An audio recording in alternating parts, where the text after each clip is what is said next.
inhibitors where the talk was given yesterday. But still, even after having so many options and so many drugs on the platter, still people with type 2 diabetes and glycemic control in India, they are only 23.4%. That is average 25%, whereas 75% or 76.6 to be precise, they still, their A1C is not under control. Diabetes remains the 9th major cause of death globally. 50% of the patients with type 2 diabetes have microvascular complications. 27 have macrovascular, and 25% of patients have diabetic kidney disease. So it's very sorry state of diabetes. And the very sad part is it's a silent killer. Many a times that patient comes to you, he is unaware, and he comes directly with a complication of stroke, MI, or a kidney disease. So here you can see this. The quest for an ideal anti-diabetic drug, again you have to see, take care of the hypoglycemia part, especially in senior and super senior citizens, desire to lower the blood glucose, see that there are no off-target effects, and also see that there is no weight gain. So here we have, as I said, the GLP-1, which is the low, where we have a low risk of hypoglycemia, good glycemic control, no weight gain or weight loss, minimal off-target effects, and at the same time taking care of the fasting blood sugar, post-lunch blood sugar, and the A1C also. You can see this slide, a very concise slide where all the molecules are compared. First is sulfonylureas, where you have an increased insulin secretion, high efficacy, like it has a very high efficacy in reducing the A1C and blood sugars. That's why high efficacy leads to moderate hypoglycemia risk. With high hypoglycemia risk, weight effect, yes, it has a weight gain, but it is CV neutral. There is no CV benefits. TZDs, again, increase insulin sensitivity, high efficacy, but at the same time low hypoglycemia risk. So very good drug for young diabetic patients. And but the problem is weight gain, and again there are no CV benefits. It is CV neutral. AGI, especially in the Indian patients where we have a carbohydrate-rich diet, you have, it delays the absorption of sugars from the gut. There is, efficacy-wise, it's a bit low, and hypoglycemia risk also is low, that's why, and weight is weight neutral, and there is not much records for CV benefits. DPP-4, it increases the insulin secretion, decreases the glucagon secretion. A1C effect is intermediate, not very high, not very low. And that's why again the hypoglycemia risk is very low, and weight effect is neutral, and CV also is neutral. SGLT2, which was discussed at depth yesterday, so it's again one of the game changers, where it decreases the glucose reabsorption, have an intermediate A1C effect. Hypoglycemia risk so is low, but it is reducing the weight of the patient, and again it has a CV benefits, as Amardekar sir discussed yesterday. But what we are talking today, the topic is GLP-1 receptor agonist. It also increases the insulin secretion, decreases the glucagon secretion. It has a slow gastric emptying, that's why increased satiety. So the A1C effect is high, it is more than SGLT2. Hypoglycemia risk is low. So basically this is an important point. Even having a high A1C reduction, it causes low hypoglycemia. If you can see, the A1C effect is high in sulfonylurea, so the hypoglycemia risk is also high, but here that is low. Weight effect also is important. It causes weight loss, and again it has a plus CV benefit. So there are only two plus in this. One is SGLT2 and other one is GLP-1 receptor agonist. Insulin, as everyone knows, increase glucose disposal, decrease hepatic glucose production, highest level of A1C reduction, low hypoglycemia risk it is written, but then it is you have to take care of that. Especially you have to give short-acting insulin citizens. But when we practice in OPD practice, we have to usually have a pre-mix kind of insulin what we use. Weight effect, again it has positive weight gain effect, and CV neutral. So in all these slides there are only two plus with CV benefit. One is SGLT2 and second is GLP-1 receptor agonist. So coming to GLP-1, precisely you can say it acts on all the possible levels in our body. Liver, it decreases the hepatic glucose production, increase the hepatic insulin sensitivity, and decrease steatosis. Heart and cardiovascular, other vessels, vascular protection, as I said, increase cardioprotection and increase vascular protection. Brain, it decreases the body weight and increases the satiety. So there is decreased food intake. Pancreas, it decreases the glucagon secretion, increase the beta cell function and increase the insulin biosynthesis. GI tract, it decreases the gastric emptying, as I said before. Kidneys, it increases the natriuresis, and there is also nephroprotection in this molecule. And muscles, it increases the insulin sensitivity. So all possible, like the octet, what they say, it is acting. It vary in a molecule structure. There are different types of GLP-1 receptor agonists which we have been using all these days in past decade. One is it was started with exenatide weekly, then once or twice daily, and here dulaglutide, liraglutide. What the Trulicity once a week. It was Victoza, and the earliest the exenatide was Byetta, which was launched around a decade back. But difference is a source of origin. Molecular weight has shown to affect clinical efficacy across the GLP-1 landscape. But all these were in an injectable form. So the A1C targets less than 7, significantly more patients reach the A1C target with adding the GLP-1. Weight outcomes, as I said, significantly more patients had no weight gain, or rather more than 3% had weight loss with GLP-1. Significantly more patients were able to discontinue one or more OADs with GLP-1. When you're starting with GLP-1, we can switch down, step down. That is actually a challenging part in India when you practice clinically. They come to you, okay, bata goli ochi karo, dawa thoda goli kam karo. So there you can. Composite outcomes, significantly more patients achieved composite targets along with discontinuation, as I said, of one or more OADs. That's an important point. When the patient comes to you and decrease one pill, so you have a score on them. They feel good. There's a feel-good factor for the patient when they leave from your clinic. Doctor ne aaj ek godi ochi kari naaki, I am now the winner. So among the most effective medications for type 2 are GLP-1 receptor agonists, which have been shown to reduce A1C, body weight, composite outcomes, and even pill burden. So jo manga sab kuch hai ye goli mein. Multifactorial mechanisms and final effects.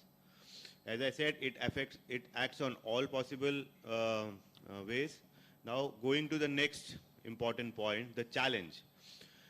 The challenge was the large molecule injection, fear of injections. There is always a phobia. Unless and until the patient is admitted in your hospital in IPD, you give them insulin, he takes. But the moment he's stepping out of the hospital in your OPD practice, he will, like to have a pill, He will say, jitna jaldi se jaldi ye insulin band karo.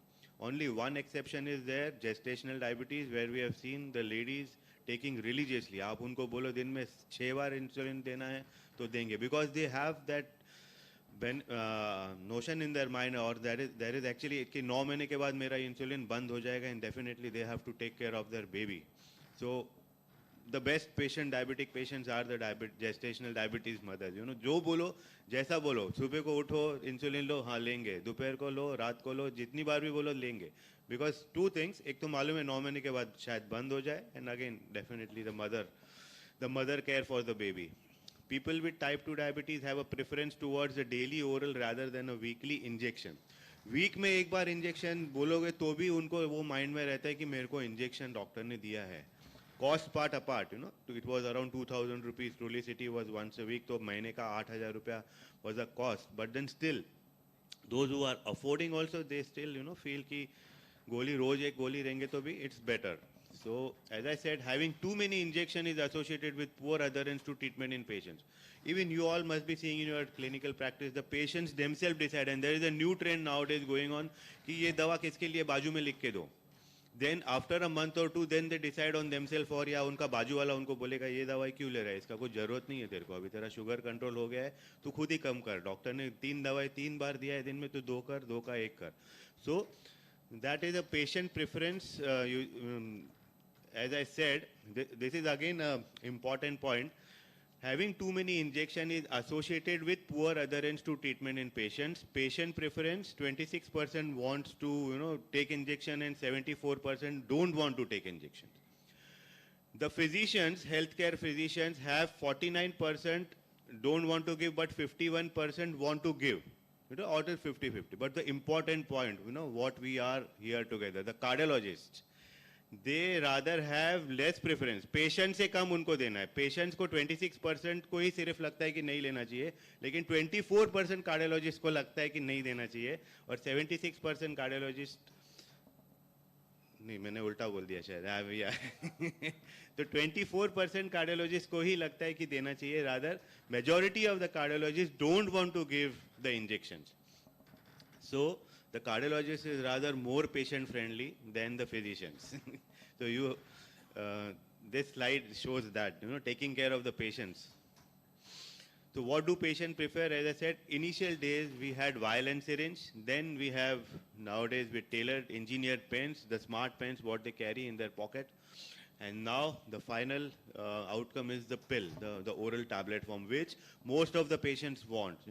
But there are few white-collared patients or officers, and they still want to flaunt their injection pen in their pocket. So they are okay with it. There are young patients, or the early young diabetics. They said ki, the new injections and all what they Google, and then they see there are many few patients, those who are easy, and they can continue with that also. But majority, 90% of the patient wants in an oral tablet form. The rationale for oral delivery of peptides, it is a very challenging thing. Unmet need for safe, non-invasive and convenient mode of therapy. We have to have an improved patient compliance and expand the treatment options, early commencements of treatment and better patient outcomes, and address the barriers associated with the subcutaneous administration. Early commencement is also a very important point. If you write insulin to a patient today, probably the next follow-up also when he comes, he said, मैं अभी तक सोच रहा हूँ, मैंने walking चालू कर दिया है, करेला चालू कर दिया है, तुलसी, नीम सब चालू किया है. I'll try, to avoid insulin. The least, for them the insulin is like the final thing. कि मेरा diabetes एकदम last stage पे पहुँच गया है, એટલા માટે મને doctor insulin આપે છે. Sir, there is a phobia. the prick phobia भी है, और एक psychological phobia भी रहता है कि मेरा एकदम diabetes last stage पे आ गया है, इसके लिए diabetes का मेरे को doctor ने insulin दिया है. Probably he will change the doctor. You can see the patient in your friend's clinic in the next week. The quest for first ever oral GLP-1, you can see the oral based drug. Degradation, it is degraded in the stomach with a low pH and proteolytic enzymes. There is a limited permeability across the GI epithelium. GLP-1 receptor agonists administered alone have a very low bioavailability, less than 0.01%. So limited absorption. So this is a challenge. So what do we do? So integrated technologies to overcome challenge of an oral peptide. As I said, the subcutaneous bioavailability is 50%, where the oral bioavailability is only less than around 0.0001%. 5 lakh fold decrease in viability. 1,000 fold increase in bioavailability by safe enhancer, 10 to 100 fold increase in GI enzyme stability, and 5 fold increase in potency. The challenge to put all this in one dosage form, that was a challenge, and that's why the semaglutide was a discovery which led to the path-breaking innovation in bringing GLP-1 receptor agonist in a pill, and co-formulation with an absorption enhancer snack. So what we have snacks daily, but here that snack comes to be in a positive way. I remember one of a conference where I think it was in Chennai, where our senior physician was telling, don't call it snack, call it snakes. It is like sap, So you should tell your patient, don't have snack. It is like a snake which will bit you sooner or later. But here the snack plays a very important part. It is an absorption enhancer. And it allows oral semaglutide to be absorbed from the stomach. It promotes absorption across the gastric epithelium and protects oral sema from breakdown from the gastric enzymes. This is depicted here. The most effective GLP-1 tested to date with a long half-life. You can see the snack box, and it promotes sema absorption across the gastric epithelium and enhances the semaglutide oral bioavailability. So the scientific breakthrough of innovation, first in class oral GLP-1 receptor agonist, oral sema, a new oral route of administration, as we said, possible with an absorption enhancer. It was only possible with an absorption enhancer. Why? Because the bioavailability is low and variability in absorption is higher. Mitigated by 1 week half-life and once daily dosing. Even having 1 week half-life, we are giving once daily dosing, several treatment doses, patient compliance with dosing conditions. So same slide, I'm just following, skipping this. Absorption takes place in the stomach. As I said, plasma sema concentration was measured by LC-MS concentration time profile confirmed early systemic absorption and apparent slow elimination once present in the systemic circulation. So the plasma concentration of sema after 10 mg oral dose, you can see the bioavailability, it easily lasts for 24 hours. And again, as I said, absorption of oral sema in stomach requires co-formulation with SNAC, and the SNAC causes a local increase of pH. That is, it causes an alkaline environment, leading to higher solubility and protection from proteolytic degradation. The effect of SNAC is strictly time and concentration dependent and fully reversible. And so approx 1% of sema is absorbed, the rest of it is still degraded in the GI tract. Oral sema was well tolerated. Now the final part is the tolerance. It was well tolerated in subjects with varying degrees of renal impairment. The renal impairment did not appear to impact the pharmacokinetic properties of oral semaglutide following 10 consecutive once daily doses. And results of this study suggest dose adjustments of oral semaglutide is not necessary in patients with renal impairment. So no dose adjustment of oral semaglutide is necessary in patients with renal impairment. Next comes to hepatic impairment also. There is no dose adjustment of oral sema is necessary in subjects with hepatic impairment, as there was no apparent effect of hepatic regardless of the severity on pharmacokinetics of tolerability. So no dose adjustment recommended regardless of the renal or hepatic impairment. No dose adjustment recommended in the elderly patients also. And low risk of hypoglycemia across the pioneer trials. So all plus over here in this molecule.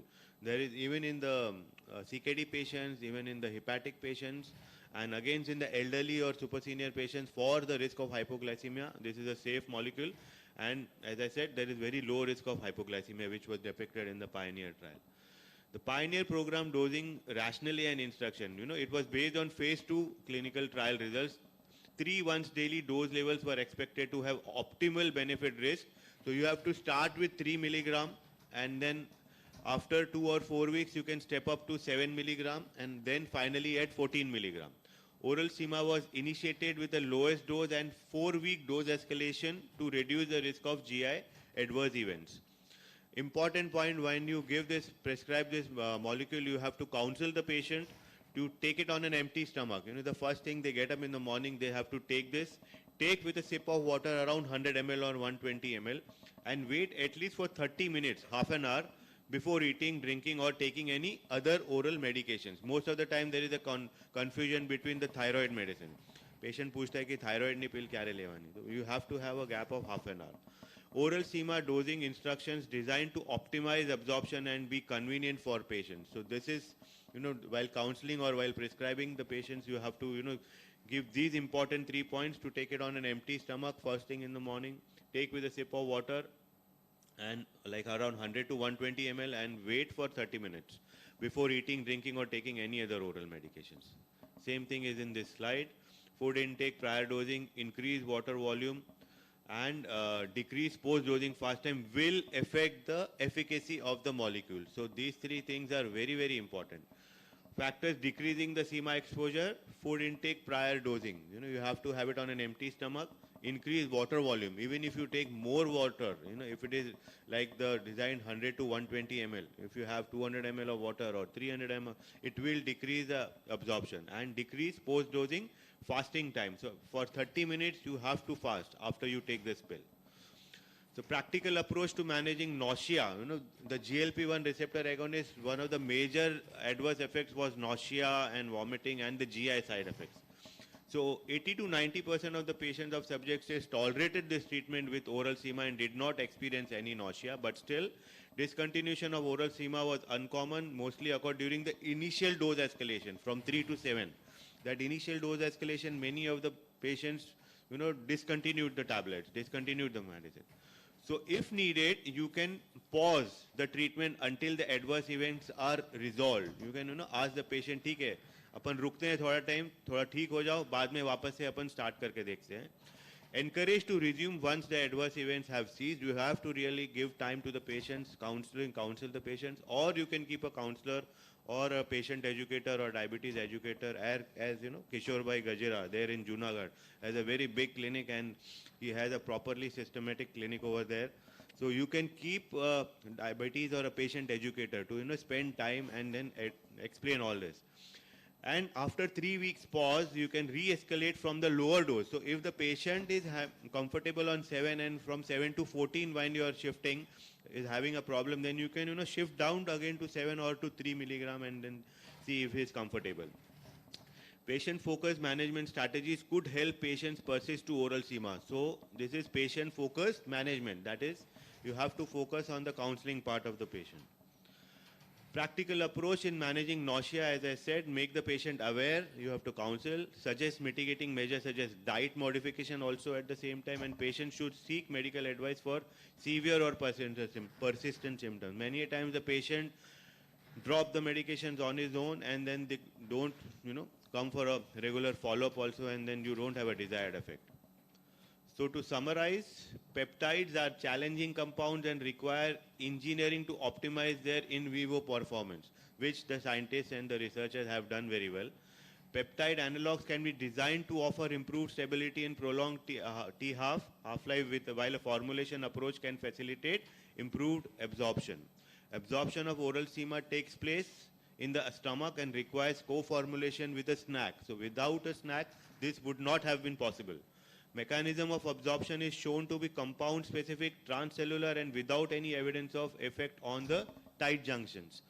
And development on peptide in a pill, the PIP, the oral semaglutide, represent an advancement in treatment possibilities for chronic disease by transforming the injectable therapies to tablet-based oral formulation. So it was a very breakthrough innovation and discovery where a injectable thing is available in a tablet form. So without wasting much of the time, our chairperson is tired, yawning, Dr. Munir. So thank you very much, sir. And if any questions, we are open for that. Thank you, Manoj. Nice opening spell. We'll take some questions. Yeah, the opening question from Dr. Vineet Bhaijak. We have oral semaglutide which has been taken empty stomach. Suppose patient is hypothyroid also. I told. Yeah, I think that was I covered. Thank you. Yeah, 30 minutes gap. Yeah, because this is a major, the patient. I'm sure you must be facing the same. काफी patient आपको भी पूछते रहेंगे. यही question आता है. Cost is around 350. Per tab or what? Actually now this Indian jugaad is going on कि 14 का लेके उसको आधा करें क्या या 7 का लेके आधा करें क्या, and then the cost is, as sir said, it is more or less same, but then bioavailability would, of course the company won't promote that, but that Indian jugaad दिमाग में चालू हो गया है सबका.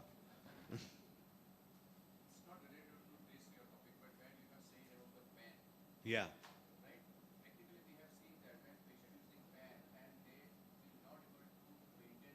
Temperature.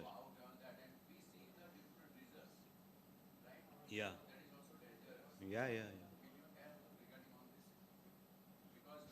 So you have to maintain the temperature below 26 degrees, what it's recommended, or but in Mumbai or but nowadays even in Mumbai the summers are very hot. So you have to keep it in a room temperature. That is actually a challenge. And in Mumbai, where we practice, there are many patients, who go to native place, maybe at UP or Ratnagiri or Konkan, so where they don't have a fridge also in summer. So that is actually a challenge. Once it is room temperature, I'm sure about that. Once it is basically the cold chain is maintained. While transport and delivering to the medical shop, but once you are using it, they say you have to maintain in the room temperature that is less than 26 degrees. But I mean, it's difficult in many of the parts of Indian cities previously in Mumbai, the temperature should not, would not go above 30 degrees, but now in Mumbai also we are reaching 37, 38. So it is actually a challenge to maintain that. Otherwise, and then you have to tell the patient, again, counsel the patient to see it has to be a transparent liquid in your pen. If it is a milky white, you have to discard. Then again, that's the challenge. उतना पैसा उनका waste हो जाता है. So in that, all this, definitely this pill can take care of that. But insulin would be definitely it has to, in all operative patients, all pre-op patients, post-op patients, we are practicing in Asian arts in so many days. Insulin, this cannot replace insulin, but definitely in OPD patients, definitely it will delay insulin. It can delay insulin. Can we co-prescribe DPP-4 and GLP-1? Yeah, very important question. Yeah. So that's what if you are prescribing GLP-1 or if you are already patient on DPP-4, basically you have to step down and then prescribe, because both the action is more or less same. So that's the reason you have to, if you are prescribing GLP-1, you have to step down on DPP-4 and then continue on GLP-1. And SGLT2, as I said, that two can go together hand in hand. Yeah. Yeah. I think that Motivist or it was there in injectable form. Yeah. Once a week. Yeah. But that, yeah. And though the literature says 3% weight loss, etc., we have seen much more. Yeah. Not 3%. It is 10%. Yeah, we have seen almost 10 to 12%. Yeah. Probably that literature must be, in Europeans and studies. Yeah.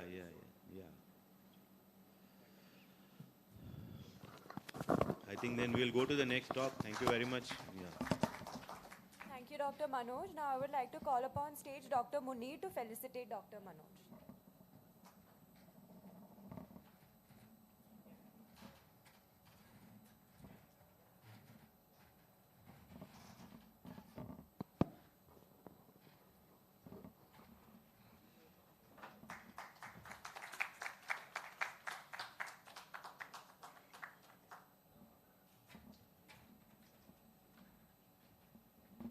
I would request Dr. Tanvi to please felicitate our chairperson, Dr. Munir.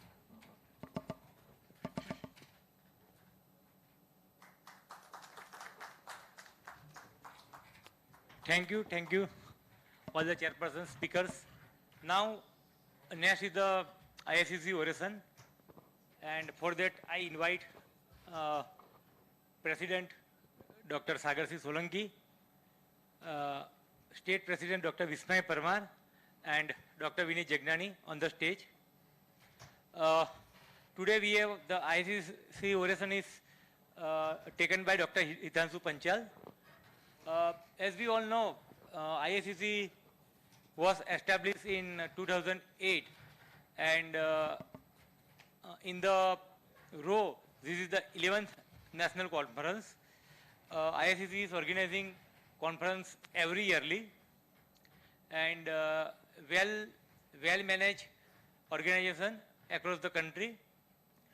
And Dr. Rajesh Rajan is not available here. He will become after 10-15 minutes. I just had a talk with him. I request Dr. Hitanshu Panchal to take a seat, and I request to bring the Dr. Hitanshu Panchal's president. Please come on the stage. બધું ત્રણ વસ્તુ લાવો ને. Please, Dr. Hitanshu.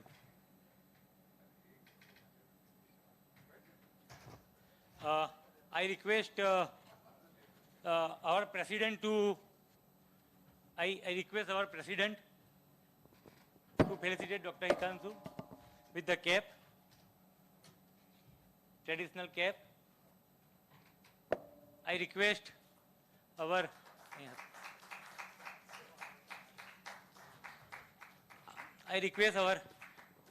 Gujarat State President to felicitate Dr. Hitansu. And I request the President of the Ranchi unit, Jharkhand unit, sorry, to felicitate Dr. Hitansu. Thank you very much.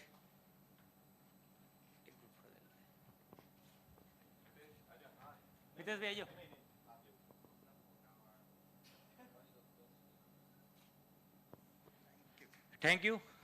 Thank you, the Dr. Sagar Solanki, Dr. Bismay bhai, Dr. Vinit Jagnani. Yeah, and Dr. Hitansu, please, stage is yours. Dr. Hitansu is a clinical cardiologist working in Vadodara since last 10 to 12 years. I think many of us know him very well. He is having very strong inclination in academics, and he is very good at the ECG and echo. So now stage is yours, Dr. Hitansu, please. As this is the oration lecture, there is no question answer after the oration. So good morning, friends. First of all, I am thankful to you all for sparing your valuable time to attend this Iaccon 2022.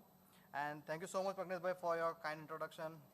And so today I am going to discuss about ECMO that you have heard about during COVID days, that is extracorporeal membrane oxygenator.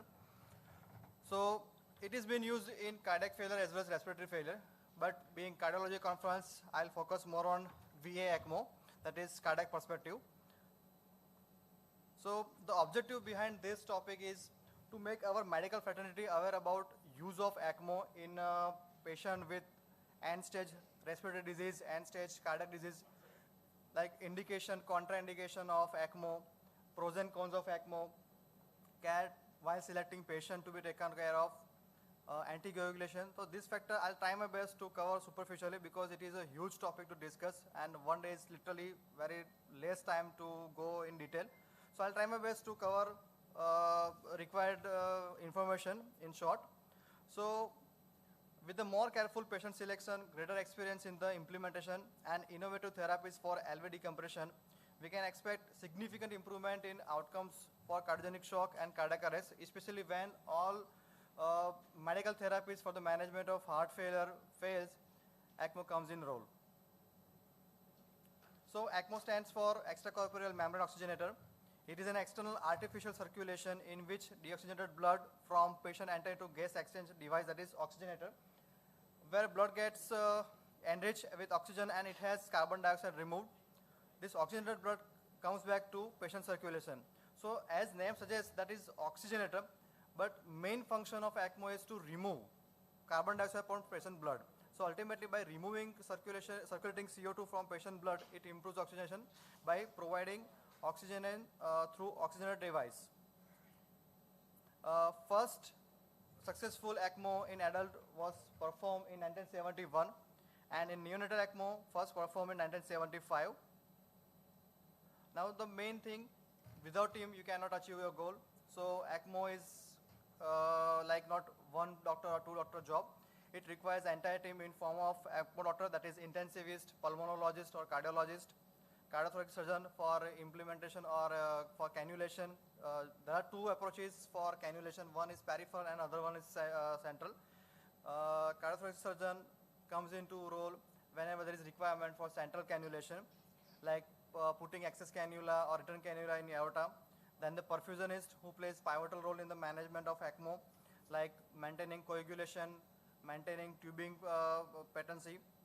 Then vascular surgeon for peripheral access of cannula, interventional cardiologist, the ECMO coordinator, ECMO primer, that consists registered nurse, respiratory therapist or perfusionist, and ICU nurse as well.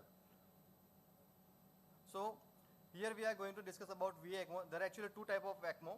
VA ECMO, that is veno-arterial, that is used for cardiac failure, and veno-veno ECMO, that is for respiratory failure. So in VA ECMO, that involves venous blood from patient returned to major artery after it has passed through the oxygenator, and it provides support for severe cardiac failure as well as respiratory failure. So patient is having dual failure like cardiorespiratory failure, you can try out VA ECMO, but if patient is having only respiratory failure, you cannot try out VA ECMO. You have to go for VV ECMO, that is veno-venous ECMO. Low flow VA ECMO is a transitory form of ECMO support in which small cannula are inserted percutaneously, that is by modified Samuel technique, that is either in a femoral artery, femoral vein, internal jugular vein, and it is known as eCPR or ECMO CPR as well. So that is a transitory phase where patient is in phase of cardiogenic shock or cardiac arrest, and you have to implement ECMO for sake of patient life. So here you can see that it is circuit configuration for ECMO in patient for both type of ECMO, that is venous ECMO and veno-arterial ECMO. So here you can see that in A side that there are two type of cannula. One is access cannula and return cannula. Access cannula where blood comes from patient to oxygenator, and return cannula that purified blood goes back from oxygenator to patient for circulation. So in venous ECMO, you can put cannula, both access as well as return cannula in internal jugular vein and femoral vein, whereas in VA ECMO, you can put access cannula in internal jugular vein and return cannula is in the aorta or femoral artery.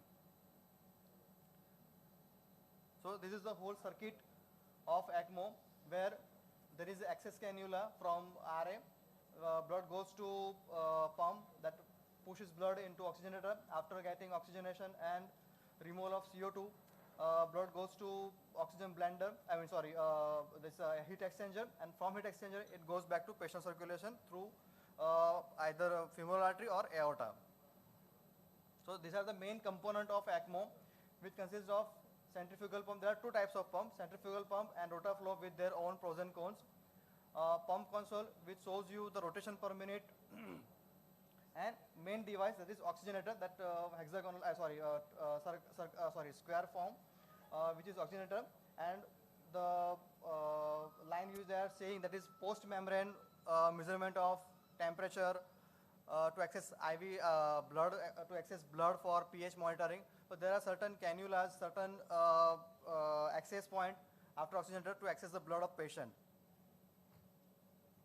Then, what are the main indication of VA ECMO in cardiac patient? So any form of cardiogenic shock like acute myocardial infarction or complications of MI, that is myocardial regurgitation, wall rupture, papillary muscle rupture, refractory ventricular fibrillation, which are referred to conventional therapy including IABP, that is intra-aortic balloon counterpulsation. Then it is also indicated post-cardiac surgery when patient is, the team is not able to wean patient safely from cardiopulmonary bypass during conventional supports. Then drug overdose with profound cardiac depression, myocarditis, early graft failure, post-heart lung transplant patient. So these are the subset of patients which are facing cardiogenic shock even after ongoing conventional therapy, and they are not getting benefit. You should encourage patient for ECMO, so to get correction of underlying pathology. Then other indication beyond cardiac indication, you can try out in pulmonary embolism, cardiac or major vessel trauma, acute anaphylaxis, peripartum cardiomyopathy, sepsis with profound cardiac depression, and bridge to transplant. Now, what are the contraindications?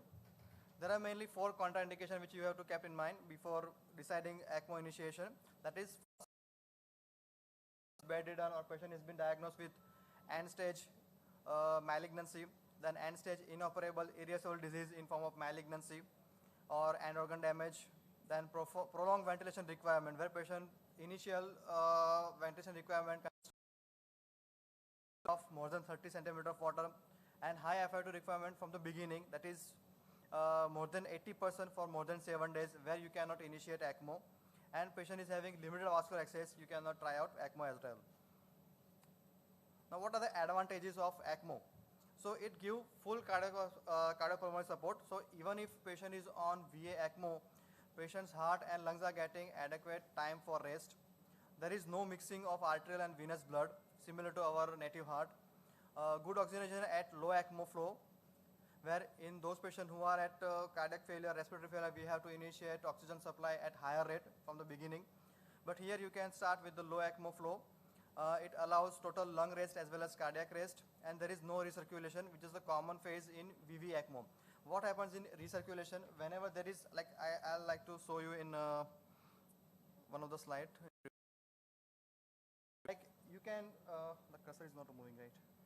Like in VV ECMO, what we do, there is access cannula in RA and there is return cannula in femoral vein. But nowadays there is a catheter where you can put single catheter and it works as a both access cannula as well as return cannula.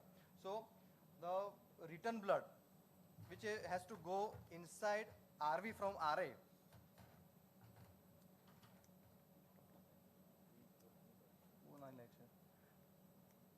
But it's okay. I'll do the same. Okay. So here in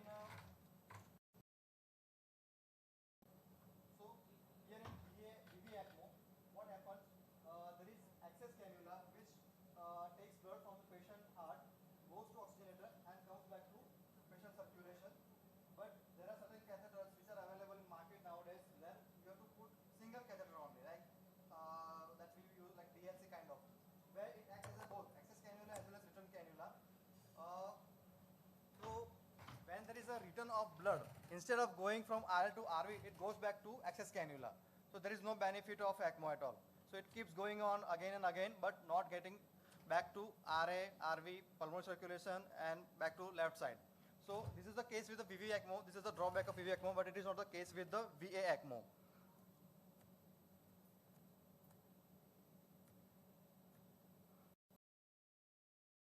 Most common disadvantage is air embolism, clot embolism, where perfusion plays a major role to maintain the patency of tubing. So during or before initiating ECMO, it is vital to check tube, to look after clot, to look after air. It is a very important role for perfusionists. So once the ECMO starts in, you cannot remove this clot. There are certain methods available to remove ongoing clots or air, but it will interrupt the benefit of ECMO as well. So it is better to start vigilance from the beginning of ECMO. Of carotid artery for cannulation, which is the common with VV ECMO during putting a cannula inside internal jugular vein. There is loss of pulsatile flow, which is not the case. It is continuation flow, so patient particular organ will not get benefit of pulsatile flow. And north-south syndrome, that is I am going to discuss in upcoming slide. So north-south syndrome is like condition where saturation of upper part of body is lower than the lower half of the body, and it is because of high cardiac output from the native, which prevents retrograde flow of the ECMO to come and perfuse the upper part. Blood from like this, and VA ECMO, the return flow comes like this, and both flow counted with each other. So upper part of the body will not get saturated blood.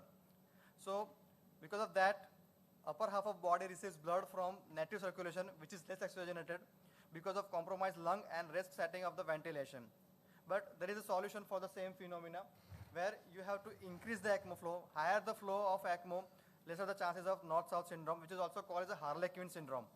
And for that, you need to have proper contractility of native heart as well. So if you increase the flow, there should be no cardiac stunning. There should be higher ventilation, good oxygenated blood from the native heart. And you should try out VAV ECMO, where you have to put extra return cannula in RA. So there is already access cannula in RA, but you have to put return cannula in RA, where RA gets oxygenated blood from the oxygenator. So body will get oxygenated blood as well, as compared to, similar to lower half of the body. Now patient is on ECMO. Now patient is improving. So how will you try to wean off the ECMO?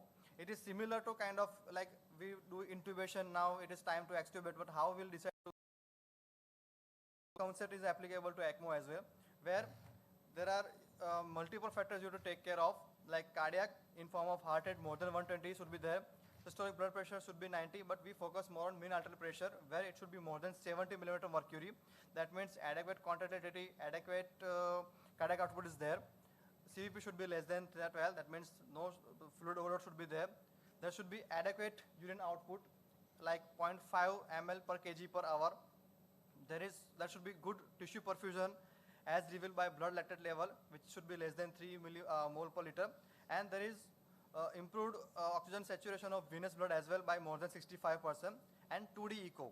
There is improvement in LV ejection fraction by more than 40%.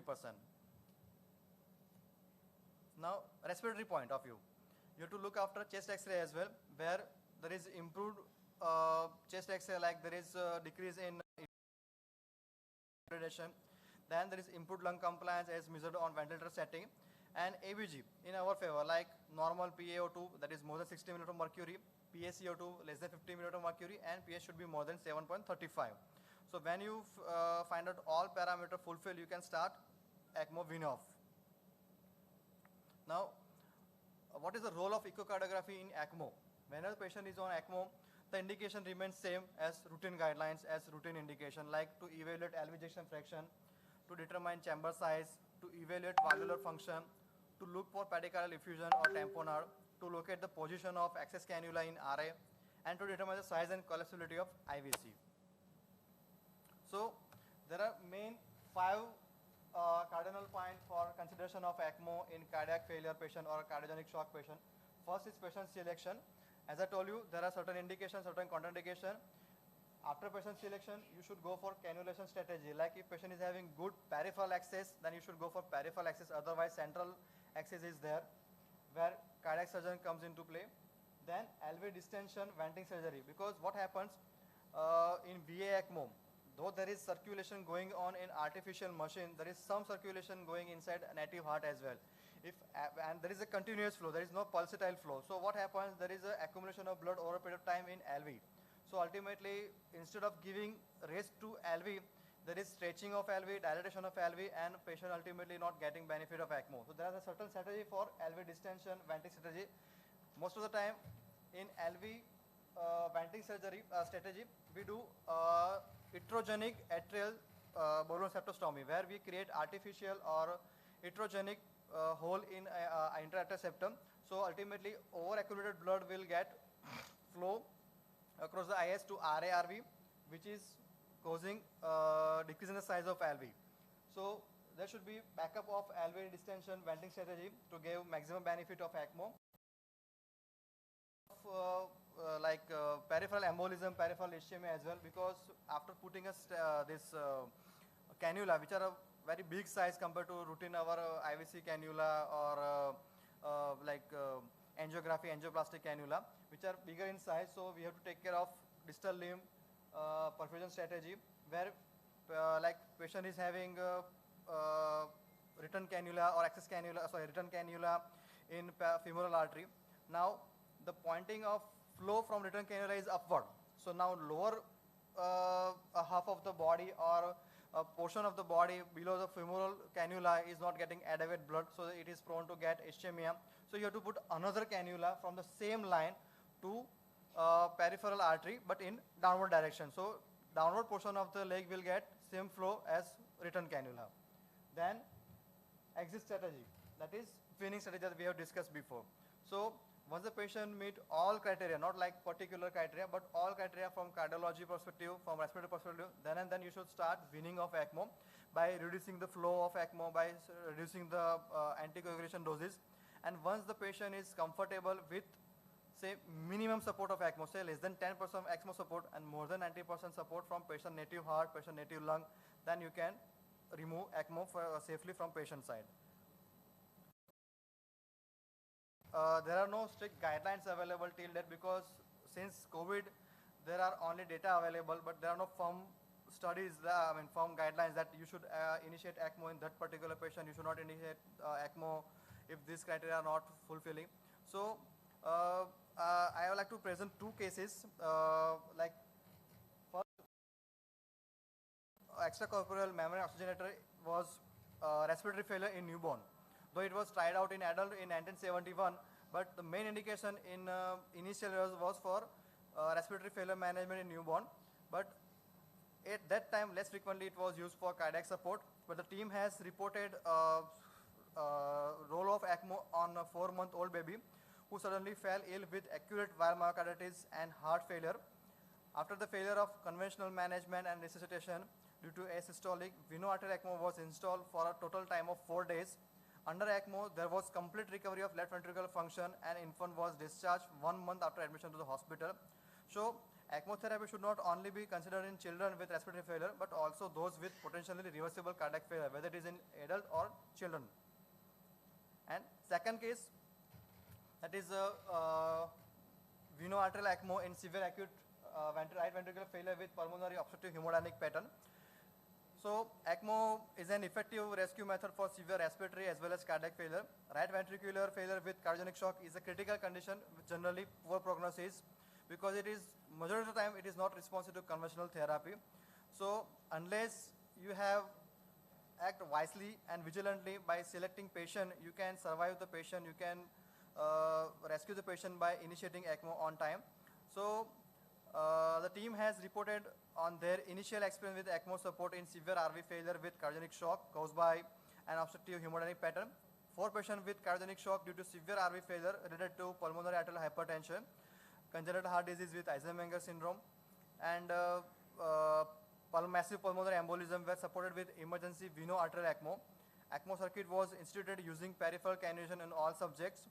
Immediate hemodynamic and ventilatory improvement was observed in all patients. The mean support duration was 11 days. 2 patients were successfully weaned off ECMO and survived hospital discharge. The other 2 patients were considered by mutual consensus to have irreversible organ damage. The ECMO support was withdrawn and the patient died. Bleeding complications were the main complications observed. As per initial experience, veno-arterial ECMO allows bypassing of the pulmonary bed, therefore relieves the RV pressure overload and does not cause further elevation of the pulmonary pressure in contrary to RV access device. So this aggressive management approach requires further clinical evaluation in order to establish its definite role in critical RV failure. But there is some hope of ECMO in such patient whenever there is RV failure because of either cardiac pathology or respiratory pathology. So thank you all for patient listening. Thank you.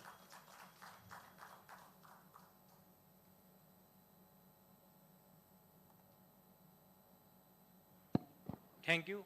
Thank you very much, Dr. Hitansu.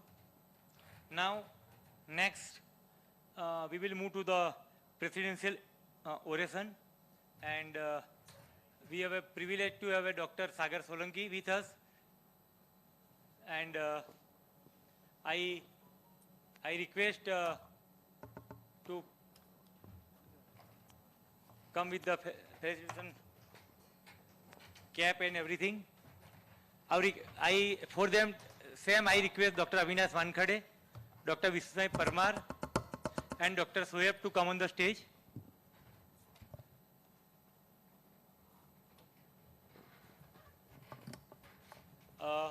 Yes, again, this is the presidential oration, so there is no question answer after the talk.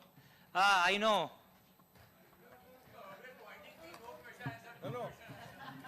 It is the protocol of the conference that in oration session there is no question answer. As soon as the lecture gets over, we can personally meet and discuss. Discuss, yeah. Dr. Sagar Solanki is a practicing physician and clinical cardiologist at Silvassa. He is running his 12-bedded ICU and nursing home at Silvassa. We are privileged to have Dr. Sagar Solanki. Dr. Sagar, I request Dr. Sagar to please take a chair. Yeah, now I request Dr. Soeb to felicitate Dr. Sagar with the cap. Dr. Soeb, please.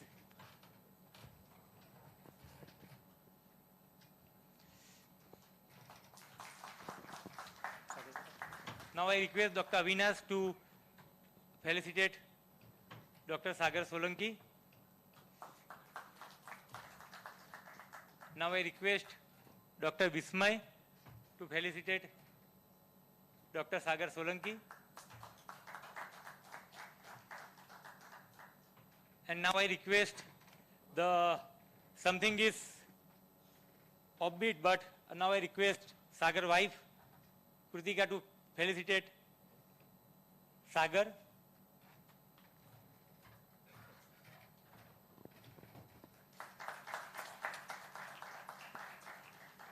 Now I request all of you to stand for a group photo, please.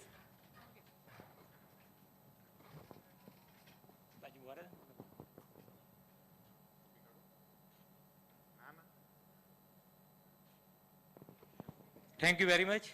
આમ બી એવું કહે છે કે સાગર બધાને ટોપી પહેરાવે બાપી એવું કહે છે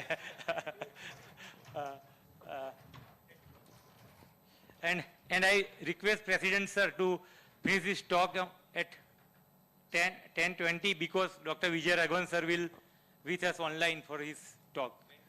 Yeah. So please try to be. It's I think around 10 a.m. Yes, exactly 10. Yeah. You have exactly 20 minutes.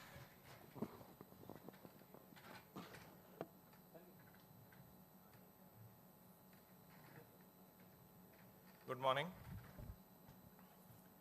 Respected delegates, today I'm going to talk on myocardial deformation and approach to LV strain imaging.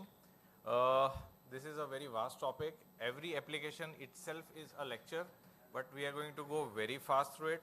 The important and significant slides I would be holding up and we would be talking in details. And if after that time permits, we'll go through some interesting cases. Ejection fraction, EF, day in, day out, orthopedic, physicians, cardiologists, everybody asks just one thing, Sahib, EF ketlu che, right? So, all of us are well versed with the EF. This is the Simpson's formula. We will not go into the calculation part, but essentially heart is a pump. And there are many ways to describe the pump and its function, but when it comes to the heart, we have kind of mutually agreed to use ejection fraction as a parameter of determining how well the heart is functioning. But is it so? Now here are two geometries. One is a normal heart. The second one is a hypertrophied LV. Ejection fraction of both the hearts is 50%. Now, reporting a normal ejection fraction in a hypertensive or a dilated heart grossly depends on the anatomy and the functioning. Simpson's method. Many of our referrals always ask us to report EF by not eyeballing, but by Simpson's method. Not a range of 25 to 30%, but 27% per se. So, how reliable is the Simpson's method? Only two 2D images, that is a 4-chamber and a 2-chamber views are used for the calculation and estimation. Apical 3-chamber is missed out. So the segments missed out are anteroseptum and posterolateral region, which is not taken into account for calculation of EF. So true estimation of EF is not done. It is easily influenced by the preload and afterload. Preload is the initial stretching of the cardiac myocytes prior to contraction, and afterload is the force against which the heart has to pump. The example would be a severe MR where most of the blood from the LV is coming back to the LA, and EF, in many patients we would see that post an MVR, a previously reported ejection fraction would actually decrease post-procedure. This is an example. Second example of elevated afterload would be a LV ejecting the blood against a narrow orifice, a severe aortic stenosis patient. Now, after the surgery, a mild LV dysfunction would be a normal LV dysfunction in many cases because the resistance against which the LV has to pump has gone. There is always a question of distrust when a patient comes to you in an OPD who has a severe LV dysfunction and you ask him, Swas chade che, bemar chadai che, and he would say, yes sir, roz 3 kilometer chalu chu, right? And you see the echo reporting of 15%, you would feel that there is something not right, let me put a probe and just look at it, right? So there is always a question of distrust when things do not match. Error of measurement, inter-operator variability, and can subtle changes be detected? For example, you started a patient on heart failure therapy, he comes to you after a month, you feel that okay, he's improved, but can those subtle changes be detected in short duration? These are the questions that are being raised. Limitations we talk about, it tells about nothing about the stroke volume or the cardiac output. It is influenced by the preload and afterload. There is problem of trust. Dyspnea on exertion not very well evaluated because echocardiography what you do would be at rest. It tells us nothing about the longitudinal function, which is the main say for today, and we know that longitudinal fibers are majority, so EF is just part of the story. This is an image which is used everywhere. EF is just the tip of the iceberg. Myocardial deformation is a study which take hardly 15 to 20 seconds if done properly. We go a bit into the history. This is Professor Francisco Torrent Goas. He is a Spanish cardiologist whose research focused on anatomy and physiology of the human heart. His work led to the discovery of description of the ventricular myocardial band, right? And it took him 30 years of dissection to understand that it is not a structure, but it is a helical band.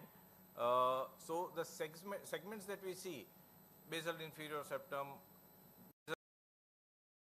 is a band which has crisscross fibers. Yesterday, Dr. Shekhar Ambadekar touched upon this topic, and this is how basically it moves. Subendocardial fibers are longitudinal ones, epicardial fibers are circumferential ones, and septum and RV in LV are longitudinal function.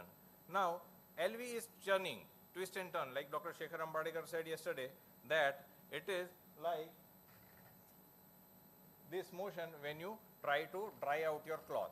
This is how the LV apex moves, and many a times when you look at apical view in short axis, you see that it is actually, you can identify that it's churning, right? So this is what contributes in the ejection. Okay, like we discussed, different fibers, different functions. Now I introduce you to the strain part. Strain is a unitless measurement of dimension and deformational study. In echocardiography, the term strain is used to describe local shortening and thickening and lengthening of the myocardium as a measure of LV function. What we see in 2D eyeballing is the systolic thickening, and depending on the mismatches, we find out that, okay, here are the regionals, this is hypokinetic, this is akinetic, this is thinned out, right?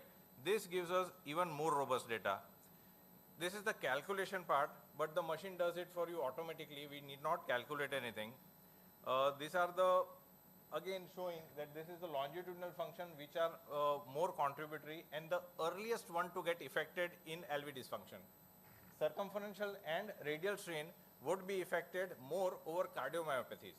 So when you look at a disease that is coming from outside, from pericardium, your radial and circumferential strain would be affected, whereas ischemic part or LV systolic dysfunction, first longitudinal ones. Okay, this is how it is reported. It is in a negative value from -18 to -22. This is a very important slide. Both the curves here show ejection fraction of 60%. Calculated ejection fraction has very good agreement with measured ejection fraction. Global circumferential strain.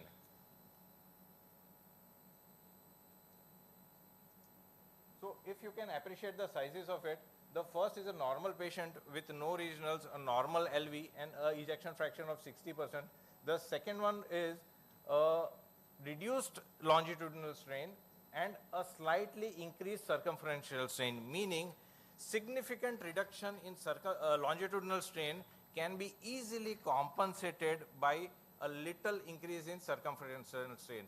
So in both the cases, your ejection fraction would be 60%, but if you are having the tool to evaluate that, okay, longitudinal function has started going down and the circumferential is taking over, you can identify the first step where LV dysfunction has started. So a significant reduction in global longitudinal strain could be compensated by a small increase in global circumferential strain and wall thickness or reduced diameter. This is a compensatory mechanism where the wall thickness, what I said, the geometry of the LV also plays an important part in your ejection fraction. Ways to measure is tissue Doppler. We used to do it, 2D speckle tracking and 3D speckle tracking. This is a brief on strain. It utilizes the phenomena of match blocking, meaning the resolution of our eye, the pixel what we see is limited to our eye, but the machine finds this specks which are bright enough and it tracks it on real time, frame to frame. Tissue Doppler, many of us are using already. Some differences between tissue Doppler and strain speckle tracking is angle dependency. Now, post procedure, multiple lines put in, your patient is supine and you might not always get a standing LV, apical view, right? Now, your tissue Doppler is angle dependent. Your speckle tracking is not angle dependent. So, even if your LV is not proper and it is sleeping, you will get same data when you analyze through speckle tracking. Vendor variability in tissue Doppler is less, whereas vendor variability in speckle tracking is high. There will be a slide, interventor variability, which we'll talk about later. Some of the slides I would have to skip as we are in short of time. Clinical applications of strain are coronary artery diseases, cardiomyopathies, constrictive pericarditis, restrictive cardiomyopathies, long QTs, heart failure with preserved ejection fraction, valvular heart disease. Special, there is a trend where the oncologist or the medical oncologist has started saying, please report on the GLS, because after starting off chemotherapy, he would want to know whether cardiotoxicity has started, whether it has started affecting your heart, whether the EF is going to go down. So, always when you get such referrals and you have the availability of this application, always do a GLS, because you might not be able to spot LV function going down, because ejection fraction would be showing normal even after 3, 4, 5 cycles, where circumferential fibers would have taken over and your EF would be normal, but your longitudinal strain would have gone down. So, the moment you spot that your global longitudinal strain has started going down, you can tell the medical oncologist that the cardiotoxicity part has started. Whether he wants to modify the therapy, it is up to him. Cardiac amyloidosis, RV deformation. Some of the things which are very much relevant to us in day-to-day practice, I will be talking about, like for example, coronary artery disease. Now, coronary artery disease, the peak systolic strain will reduce, longitudinal strain will reduce, and what you need to achieve is are plain 3 classical apical views. You take a 4-chamber, 3-chamber and 2-chamber parasternal long axis, 3-chamber view, and rest of the things the machine does for you. What you need is a good quality image which has to be ECG gated. What we stress again and again is, many of us, when we are in health checkups, we might or we might not put ECG leads on the patient and do an echo, right? But if you want to use this utility, you need a ECG gated image. Only then the processing can be done. Why? That also we'll discuss. Now, this is how individual strains will be shown. Each colored line is for a particular segment. This is the classical 17 segment model which we use for an eyeball. The strain value will be displayed individually to the segment, and it will be displayed in this way, which is called the bullseye. Now, this is sharing a slide. This data is from a patient with normal ECG, no chest pain. We can see the strain reduced in inferior and possibly inferior posterior territories was okay, and the patient was sent for angiogram. This is not one of our patients. This is from the journal. The case was published. We can see that the bullseye shows reduced strain, right? Now, this strain can be picked up that, okay, these segments have reduced strain. Our same old classical model, you put it, you think about it, you know it is the inferior territory. Now, does it correlate? The angiogram showed right coronary artery trite lesion. Now, this is a patient who is not symptomatic and has a tight lesion. This is how it is displayed.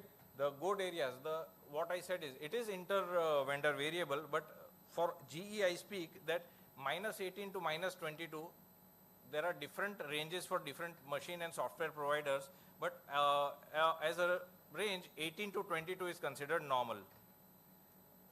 Inferior territory, you can see the strain has reduced. This we could not have been eyeballed.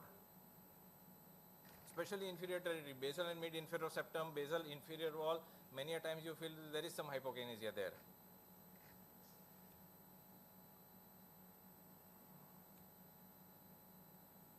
Some of the slides I am skipping. Okay, again, it can be used for this stratification also. Like for example, you have a patient of cardiomyopathies, right? You're not very sure what it is. The patient is not much symptomatic. Class 1, class 2 NYHA, young person. We'll take up that case very soon.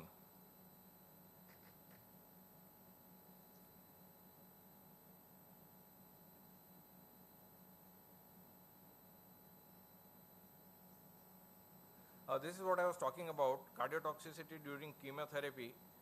Other than GLS, there is no good, easy, less costly tool to evaluate that. Yes, CRTs, how effective it is, can be done, but these all are individual topics in themselves.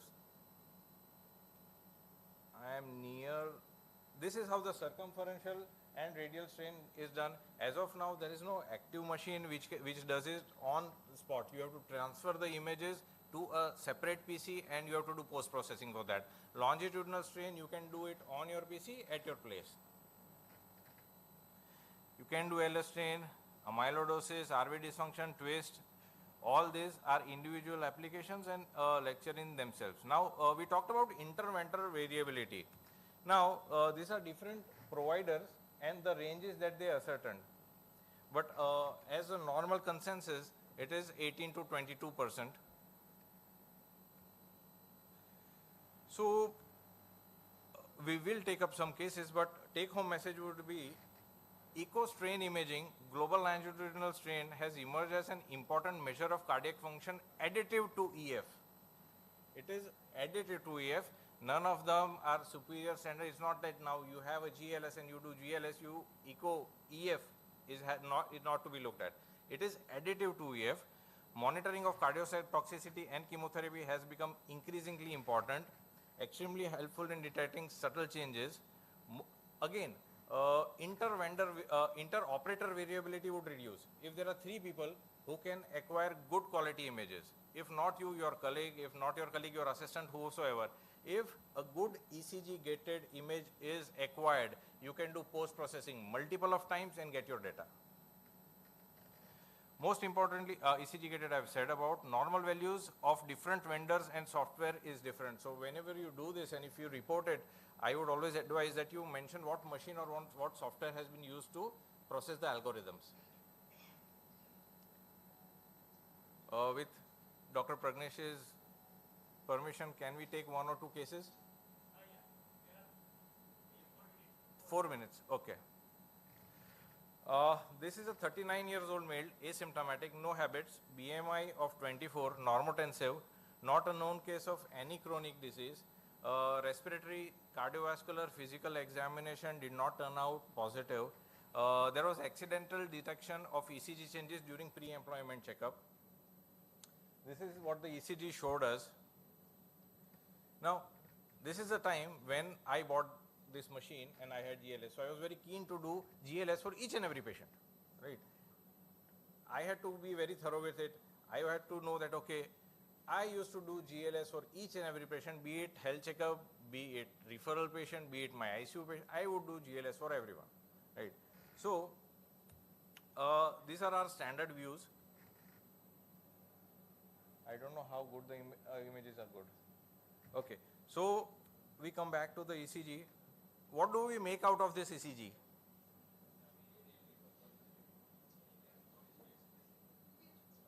Okay, LVH with strain. Definitely strain is there, right?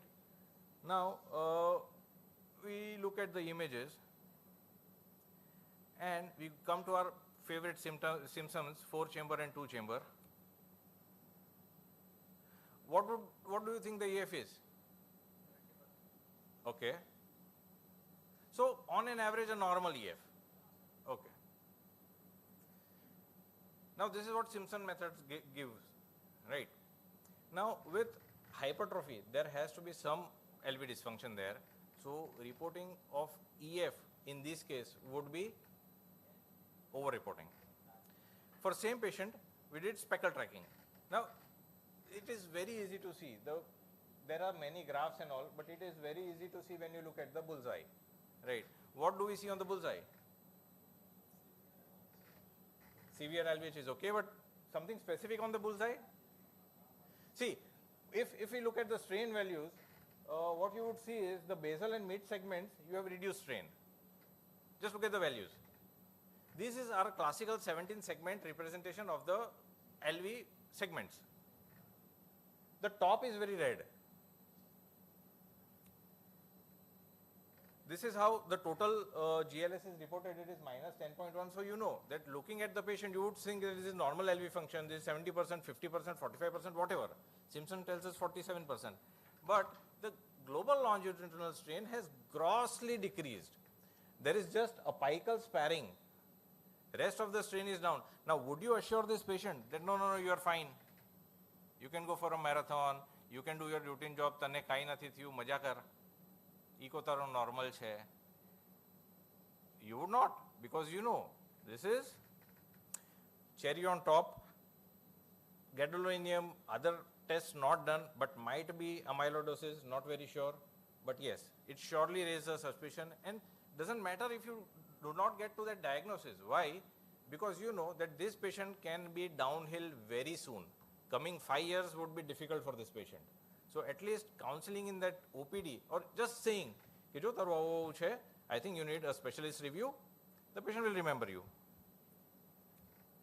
A second case, 32 years male, uncontrolled hypertension, picked up on pre-employment, referred for management. No habits, no comorbidities, various limb, BPs, upper limb, everything seen. It is hypertensive, chest, no positive finding, CVS, no murmurs, per abdomen soft. Now this is left-sided ECG. What do you make out?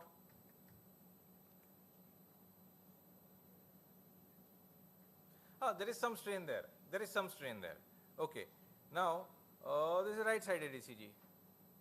Because if you see the QRS morphology from V1 to V6, you feel suspicious. There is something not right. First thought I had was probably my technician who is doing the ECG has done some mistake. So I verify it, right? But the ECG was done rightly. This is right-sided ECG. Now what do you make out of this ECG? Again some strain present, nothing specific, could not be definitely said. Okay, what can it be? What else should have been looked for? Dr. Shekhar Ambadekar yesterday said, Exactly.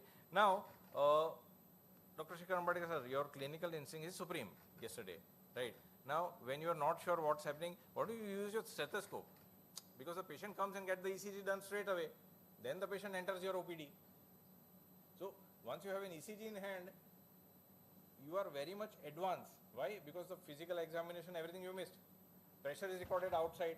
It is entered in the software. When the patient comes inside, you just have to click. Okay, vitals okay, chalo, aam karo. Right? So, you put the stethoscope and you find that this is the finding. Right? Now, again, if it is dextrocardia, why that AVR axis is downwards? We have left-sided ECG, right-sided ECG. Normally, we would have not missed an dextrocardia on an ECG. It would have risen a suspicion of something wrong. Okay, we don't know. Now, what else should have been looked for? Yes, auscultation. As soon as I put the stethoscope, I knew what it was. Then I thought this is an interesting case. Let us get an X-ray also done, just to document the thing. So this was a dextrocardia. Then, as usual, we did an echo for the patient. Yes. Yes, there was some pH, but this is what it was. Now, if you go back to the history, the patient was referred to us for management of uncontrolled hypertension.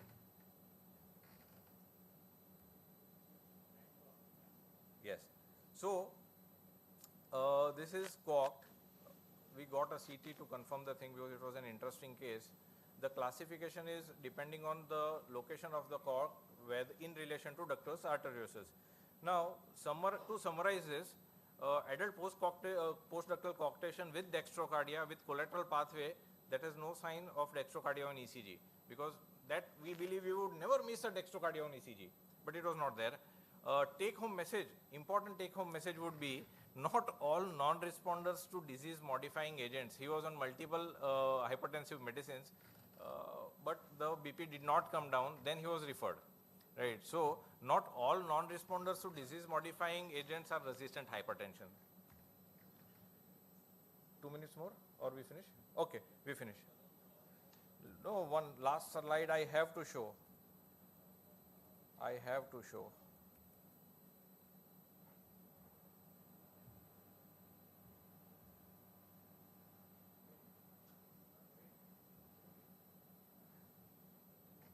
Now, we had an amazing SOU trip, and this is a thank you message to Team Gujarat, who has done it, like set a new benchmark for coming conferences. They have set the level so high that it is going to be difficult and really tiring job for coming conferences to match his performance.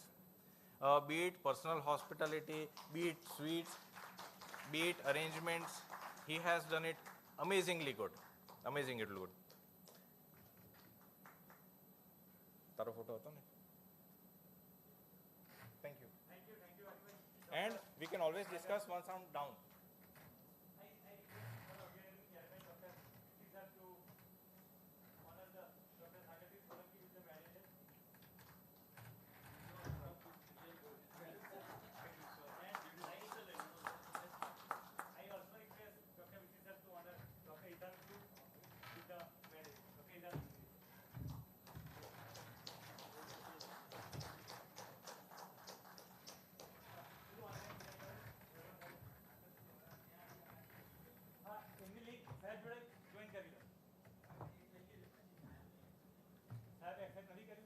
Okay.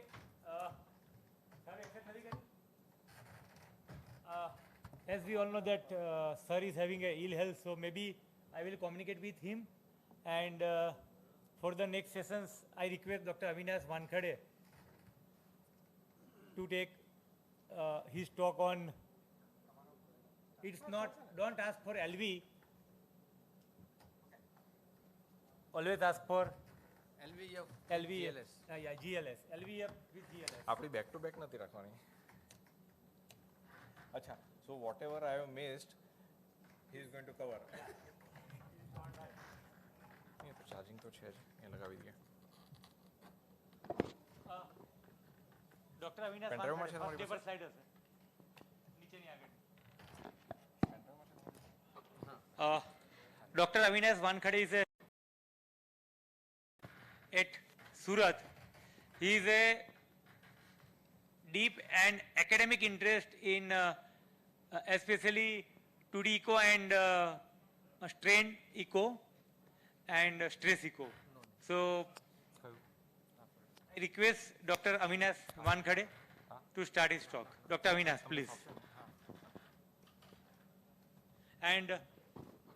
And for that, I request Dr. Ritesh Patel from Ahmedabad and Dr. Soyab Mukadamwala to chair the session. Dr. Ritesh Patel, please. And I also request Dr. Ami to chair the session.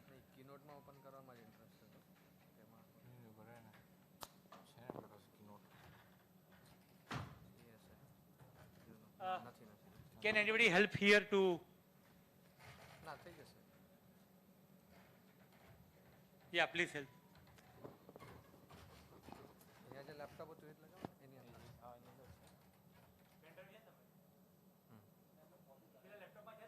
હા બસ એ જ લગાવી દઈએ.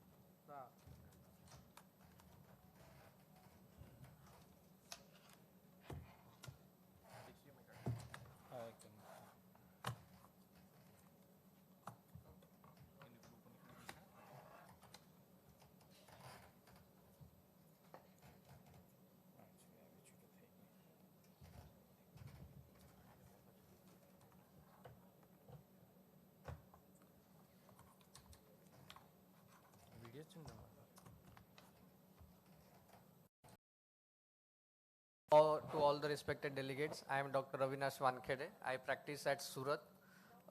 Today and yesterday we have heard different talks on the topic of global longitudinal strain. Dr. Rambadekar sir briefed us very well about it. Dr. Sagar Bhai also talked on the same topic. But I would like to show the practical cases where GLS has helped us, where otherwise we would have not got the good information.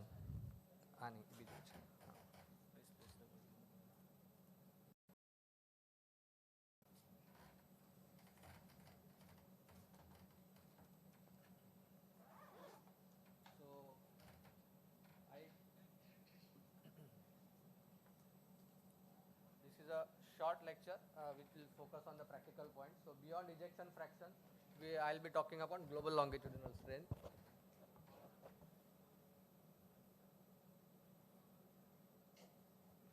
So global longitudinal strain, the theme of my talk is that GLS is a very sensitive parameter.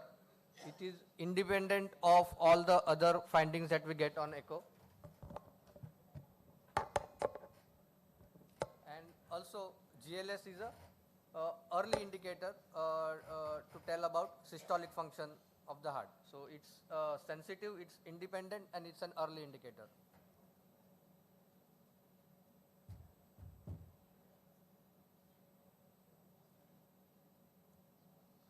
So determination of LV systolic function is one of the most pivotal tasks of us being clinical cardiologists.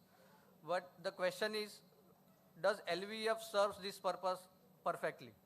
Is LVEF equal to LV systolic function?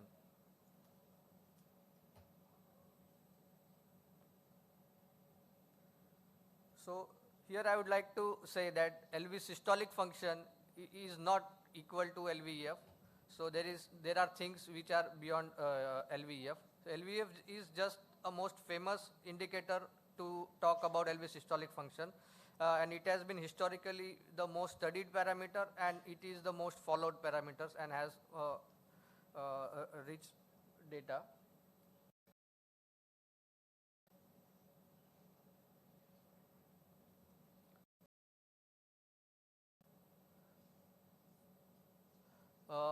Many prior lectures we have heard about the different layers of myocardium. I would again just highlight the same thing but in a different style. So in the first rectangle we can see the myocardial thickening, that is the contraction happening in the movement happening in the radial direction. The circumferential myocardial fibers, which are mostly located in the responsible for this, the radial thickening of the myocardium. Most of the LVEF determination that we do with Simpson and with eyeballing, most of the contribution comes from this radial myocardial thickening. But the other two directions of contraction, there is circumferential myocardial shortening and there is longitudinal myocardial shortening.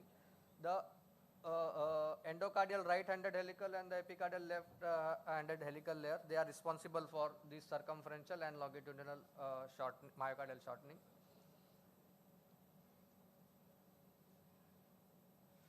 So this is a very good representation of what is global longitudinal shortening.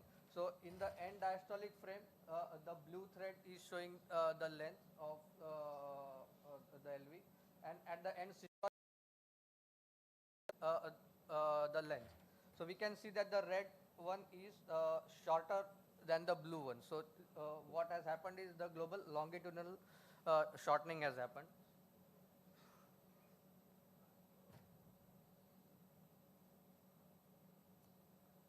And this is the global circumferential shortening.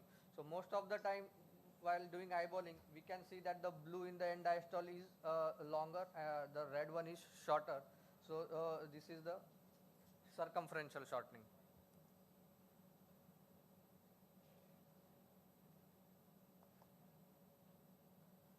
So I'll discuss one case where the LVEF measurement has failed us. So GLS detected ventricular dysfunction early and accurately.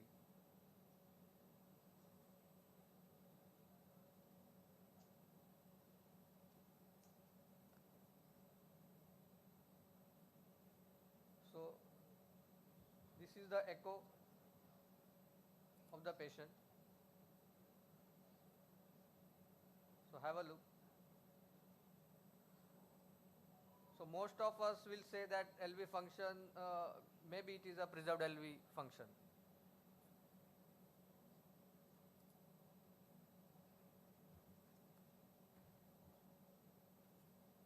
Everybody thinks the same way.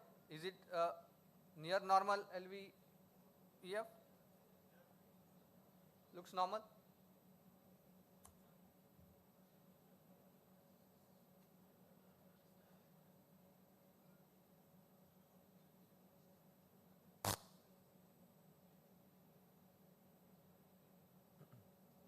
So in the same patient, then I did the M mode study at the basal segments level, and doing our routine things, we got LVEF of 47%.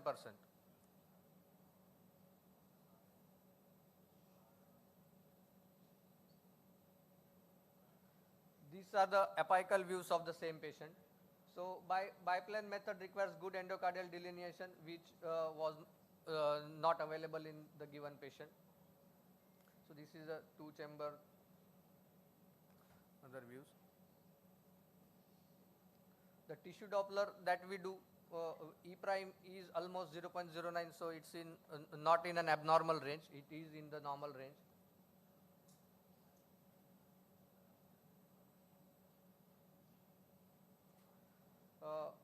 Many of us will be doing LVOT VTI to determine how is the stroke volume. So again, it was not drastically reduced. It was coming to be 13.7. So LVOT VTI again looked okay.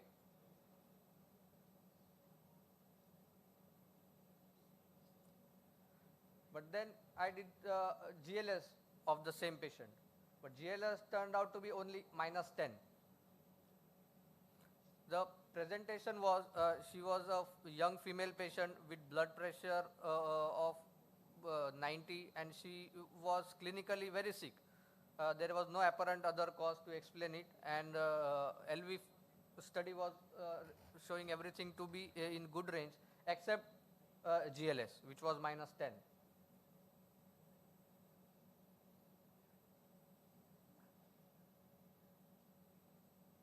So this is the same patient within 12 hours. Now what is the LV function?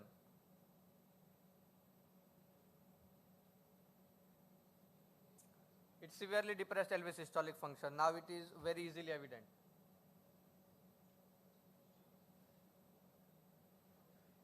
The 4-chamber.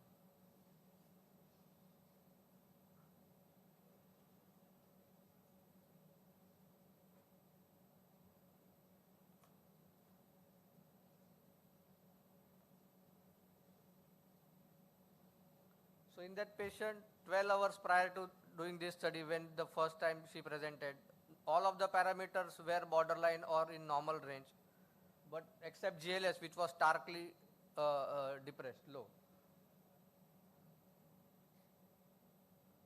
And later it was diagnosed that patient had aluminum phosphide poisoning.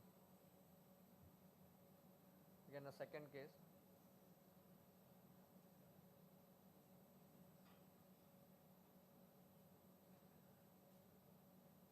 Again, a young gentleman whose echo images are these. He has concentric LVH and systolic function, as Sagar Bhai showed. To naked eyes looks good systolic function, at least preserved systolic function. But look at the strain. In the 4-chamber, it's only -8%. 2-chamber, it's only -12%.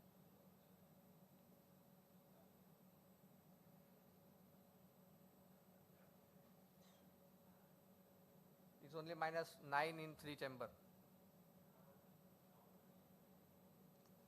So apparently normally contracting ventricle, global strain is somewhere around -10. This patient presented with frank clinical heart failure symptoms, severe breathlessness, flooded lungs, and frank clinical heart failure. But just plain LVEF was not helping us to get to the diagnosis, where GLS is strikingly decreased, which tells that this is heart failure.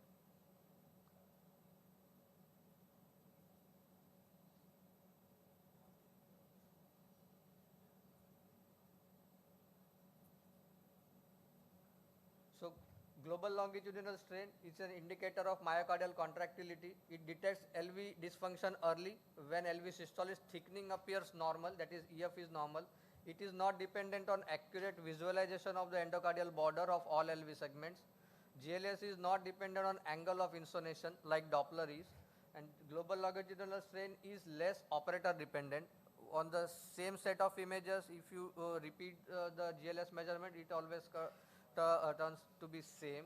It is highly researched and future of clinical cardiology and best for the temporal evaluation of the patient, high risk patient subsets like the chemotherapy patients and otherwise patients. So these were the two cases which I had wanted to show to everybody, demonstrating how the GLS helps us in different clinical scenarios. If someone wants to ask anything, I'll try to answer.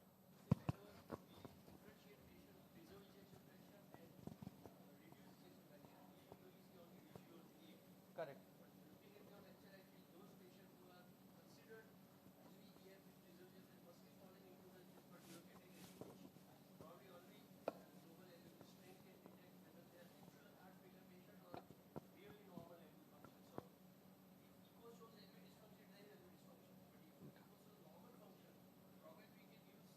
GLS, yes. Yes.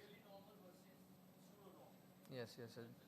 These were starkingly means cases where GLS was the only parameter which was showing that there is some abnormality going on. All other parameters like VTI, E prime and other things, eyeballing was not helping us.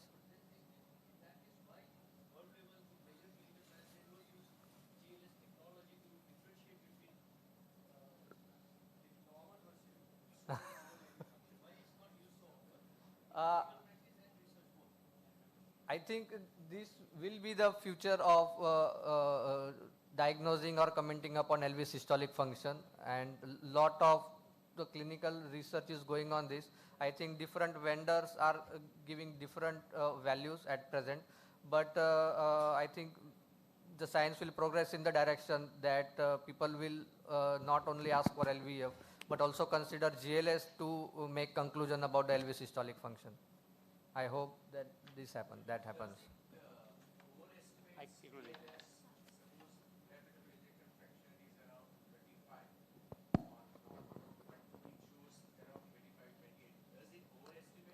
What? EF?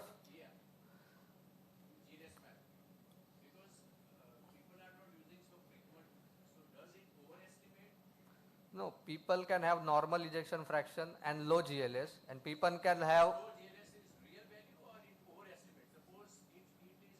No, it is independent. It is independent value. It does not depend upon the preload. It does not depend upon the afterload.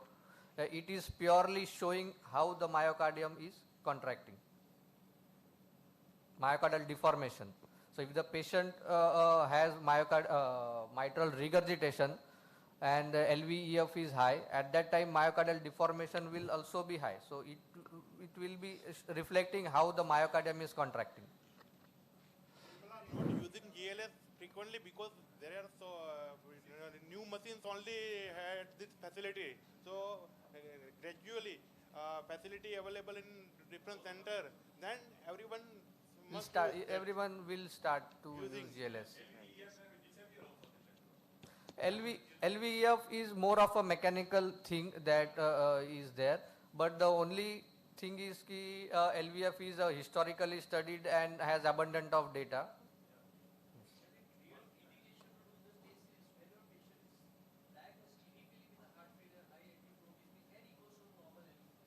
Definitely, that is the highest benefit subset that you said. Yes, yes, yes. And in chemotherapy patient also it's very useful. Yes.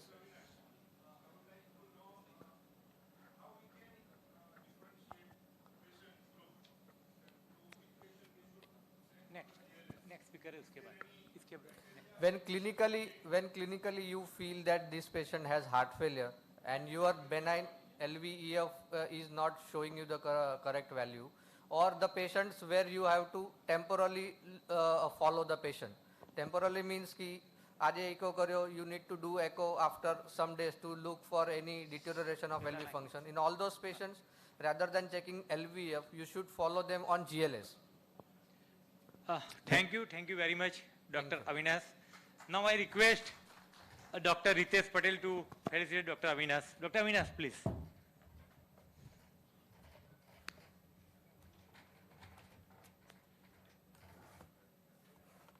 Our next speaker is Dr. Our please chairpersons are requested to stay there. Our next speaker is Dr. Vipul Waghela. Dr. Vipul Waghela sir is a senior cardiac surgeon at Banker Heart Institute. He has performed the best part of his surgical skill is, I think I have not seen any cardiac surgeon in the Baroda who is accepting the case for cardiac surgery, for example CABG or any valvular replacement with ejection fraction of 25 or 30. He is with this very smiling face. Ha, kahi nahi pragnesh, mukli apne kari nakhis. His response, and he used to accept the challenges in the cardiac surgery. He is basically himself is a institute in the field of cardiac surgery. So if I introduce him in a detail, it will take another one lecture. So I directly ask Dr. Vipul sir to take his session. Dr. Vipul sir, please. Thank you, Pragnesh.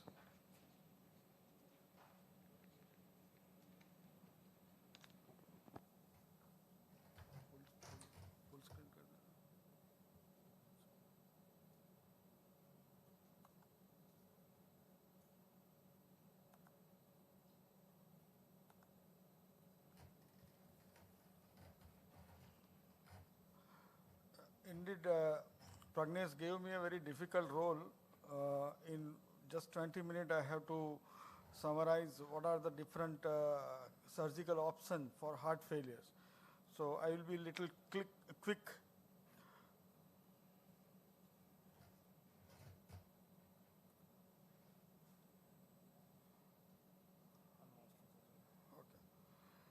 So as you know, heart failure is a complex clinical syndrome that can result from any structural and functional cardiac disorder that impairs the ability of the ventricle to fill with or eject blood. In spite of all evidence-based therapies, the morbidity and mortality of the heart failure are still high. The prevalence of heart failure is increasing. There are several reasons like aging population. We have started successfully providing a good care in coronary patient, and because of that they have a prolonged survival. There is a success in postponing the coronary event by effective prevention in those patients at a high risk or patients who have already survived a first event or with the secondary prevention. The surgery for a heart failure is basically grouped into four components, but these two is pure surgical. One is by removing the primary ventricular insult, so permitting a recovery of ventricle, or by ameliorating of the damaged ventricle with improvement of cardiac output, so-called reverse remodeling or ventricular restoration surgeries. Then comes the mechanical circulatory support and the heart transplantation. The operation of reverse, which are the operations which can reverse the remodeling of the failing heart? So there are interventions to improve the cardiac output by reducing the ventricular afterload. Like suppose we are operating a low ejection fraction patient for CABG and output is not good, the BP is remaining low, patient goes into low cardiac output, we put IABP. So for a couple of days, we keep the patient on IABP and then LV improves and patient will do well.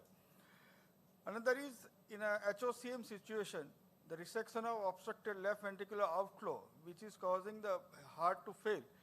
So if you remove that, the cardiac output will increase and subsequently patient improve. Another is surgical procedure to improve cardiac output by reducing the left ventricular size. These are called Laplace surgeries. Basically is based on Laplace law. So these are the different operations: myosplint, Iaccon devices, Batista operation, left ventricular aneurysmectomy or aneurysmography, that is also called DOR or modified DOR procedure, mitral valve repair for secondary regurgitation. The surgical strategy to repower the failing heart. So there are different means apart from these two.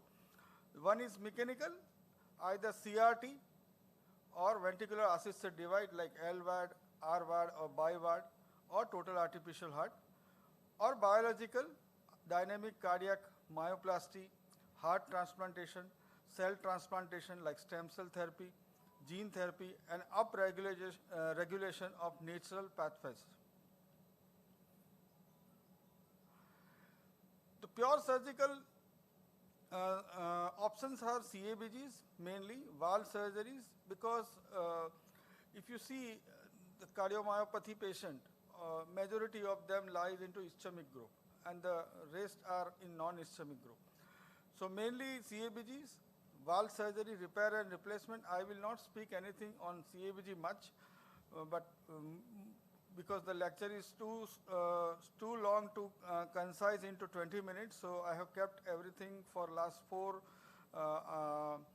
procedures: valve surgery, repair, replacement, left ventricular reconstruction, passive cardiac support device, assisted device, and cardiac transplantation. CABG, basically there is a ischemic cardiomyopathy and it is due to occlusion or obstruction of the coronary arteries. There is an interrelated pathophysiology like myocardial stunning, hibernation, and cell death. And these clinical factors which are required before selection of suitable heart failure patient. The presence of angina is very important. Severity of heart failure symptoms, LV dimension, degree of hemodynamic compromise, and other comorbidities. Other major technical issues to be considered are adequacy of the target vessels for CABG, adequate conduit strategy. These are very important before selecting any patient for a CABG, especially when the LV is not good. The most important determinant, however, is the extent of jeopardized myocardium, but it should be viable. So current evidence suggests that at least 25% of the myocardium should be viable. So whenever any patient comes with a low ejection fraction for a surgical revascularization, I subject all patients with the stress thallium test. And depending on how many segments are viable and how much a myocardium is viable, I decide whether to go ahead with the surgery or refer the patient for other modality of treatment. The risk of CABG is high. The study indicates that patient with clinical heart failure, the perioperative mortality rate will range from 2.6% to 8.7%, whereas if the LV ejection fraction is good, it will be less than 1%. Depending on the age and the presence of one or more comorbidity, mortality rate can go up.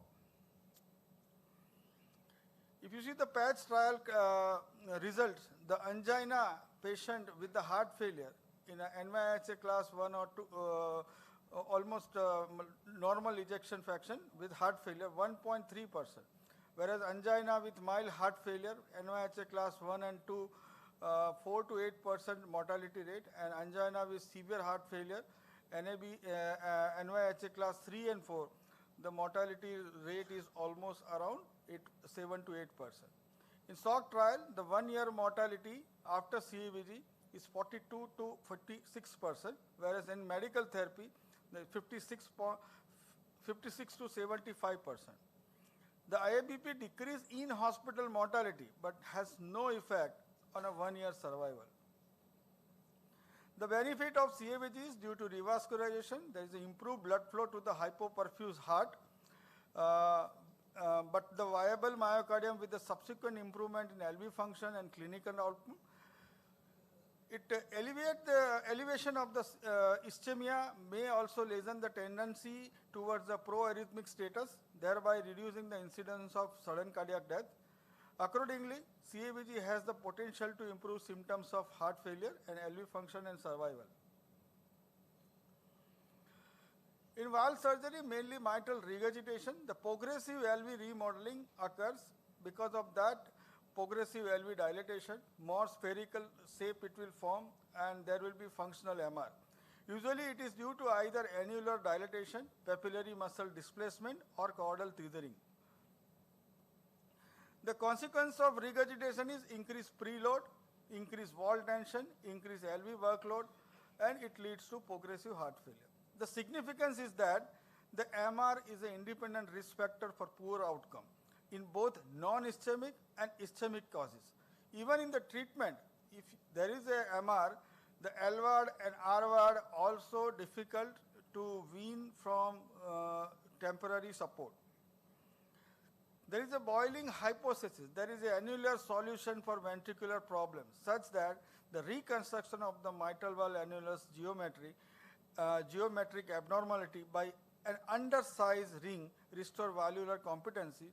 It removes the excessive ventricular workload, improves ventricular geometry, and improves the LV function, and by that the remodeling of the heart occurs. The reduction of LV annulus by small ring reduces the radius of the curvature of the LV at the base, equatorial and apical level. The restore the more elliptical ventricular shape, and it causes the reverse remodeling. Usually the operative mortality when you add mitral valve repair with CABG, it goes to 2 to 5%. The recurrence of MR over a period of 5 to 7 years is 30 to 40%, but there is no survival benefit if you add mitral valve repair in CABG in a severe LV dysfunction patient. The other one is the left ventricular reconstruction, that is also called as DOR procedure. What in this basically goal is to remove or exclude the infarcted segment, to restore the elliptical ventricular shape, to diminish the remote wall stress, to promote helical fiber orientation, to increase the thickness of akinetic or dyskinetic portion of the chamber, to reduce the end systolic volume, to diminish the mitral insufficiency, and to remove the residual ischemia by adding CABG along with that.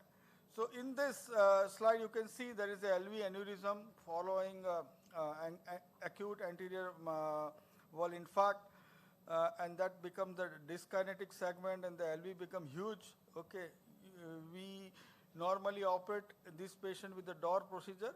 We excise the aneurysm and then take one stitch inside with the Prolene. Then we patch that area and exclude that area and reduce the ventricle in a perfect shape according to body surface area of the patient. The picture doesn't bleed, but these type of patients are really challenging. What it does is it restores the, there is a reconstruction of the endoventricular surgery, returning torsion, original radical elliptical shape of the left ventricle. The concomitant procedures like mitral valve repair and CABG, usually they are required in 95 and 22% of the patient.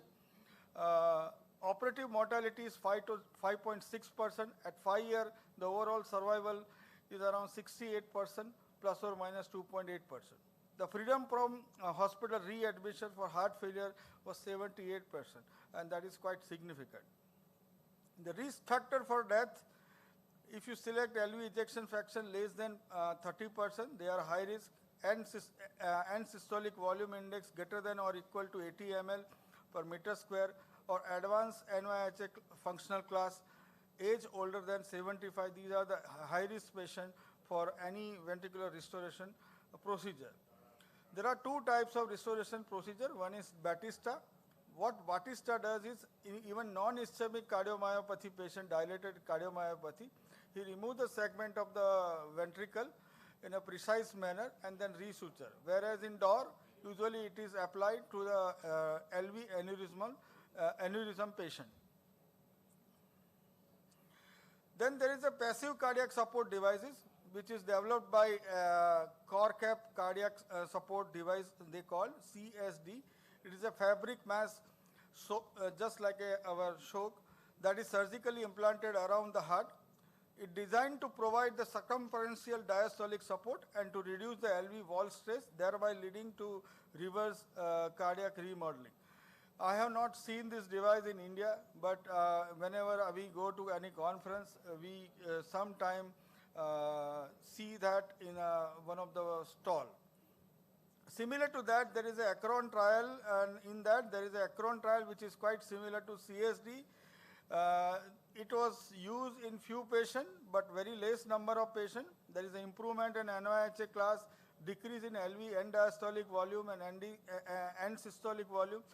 There is a reverse cardiac remodeling, increase in the LV sphericity index and indication of more elliptical shape of ventricle, improvement in quality of life.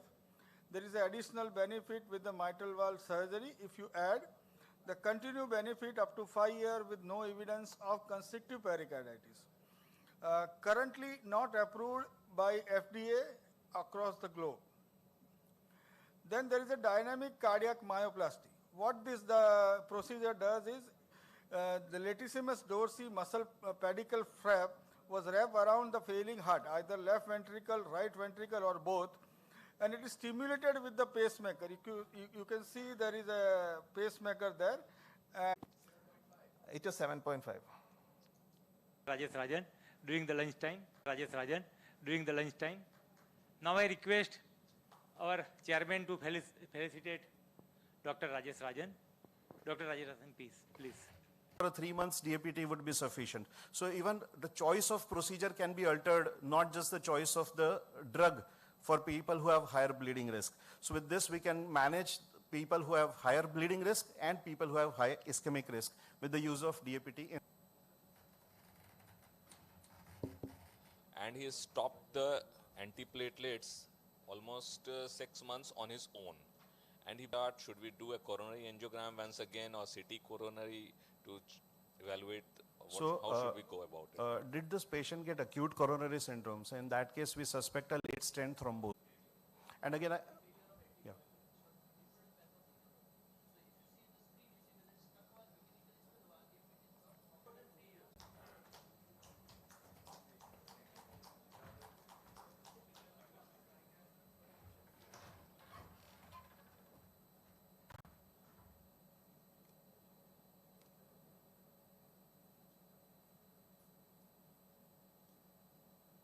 VC Chauhan, who is a leading interventional cardiologist currently practicing in Vadodara.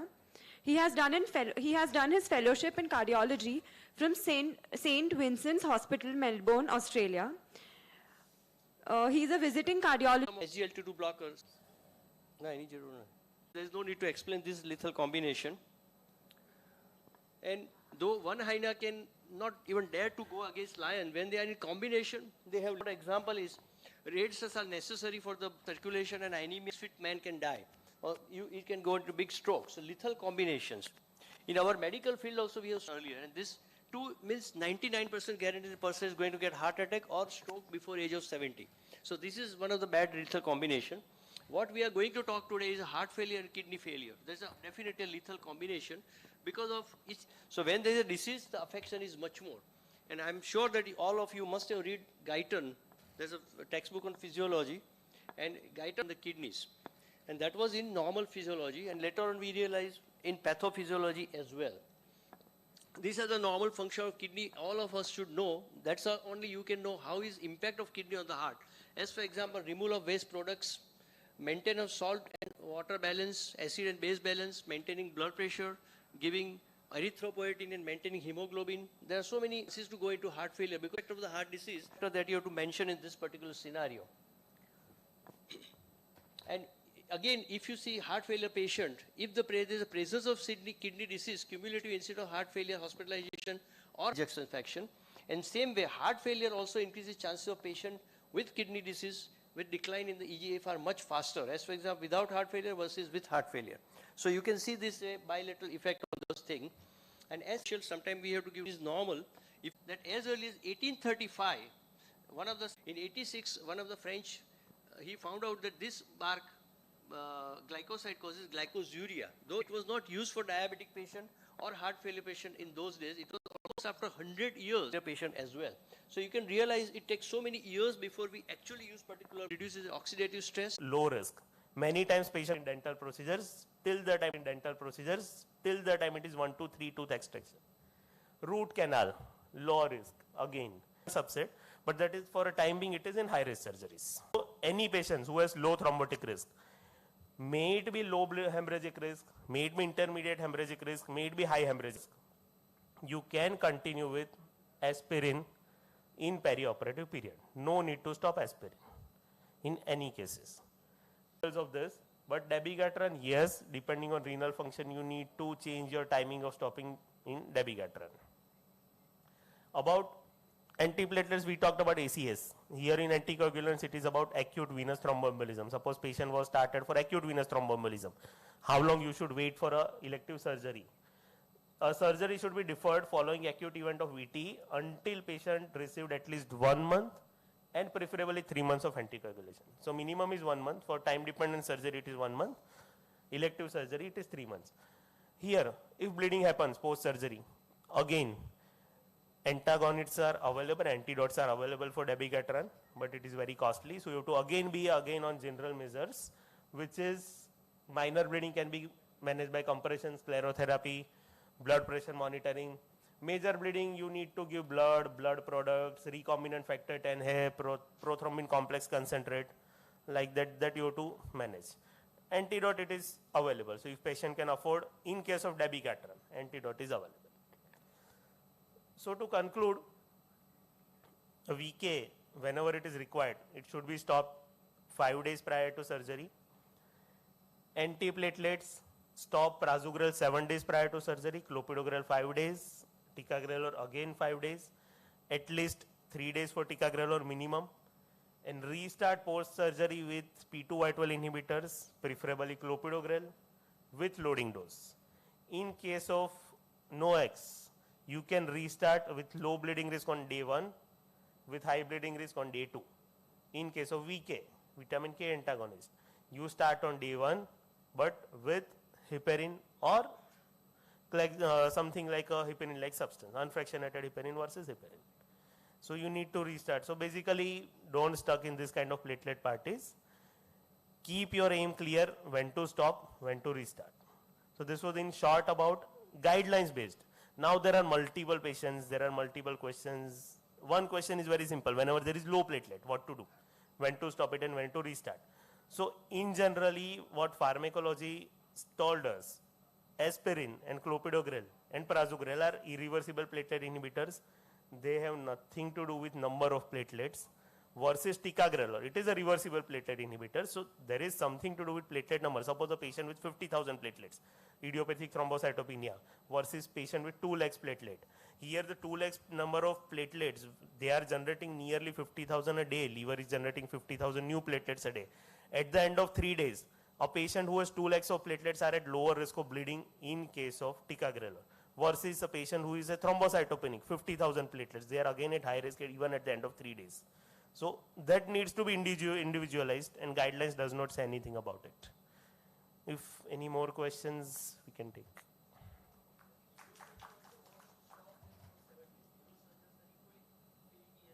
Yes, neurosurgeons again. Urosurgeon, yeah. But it should not be, because even if bleeding is there, it will come out through urine. It's not life-threatening at all. Yes. Particularly dentists and ophthalmologists, they are very keen on stopping, where there is no need to stop anything. Orthopedic also, yes. Thank you, Doctor. Thank you.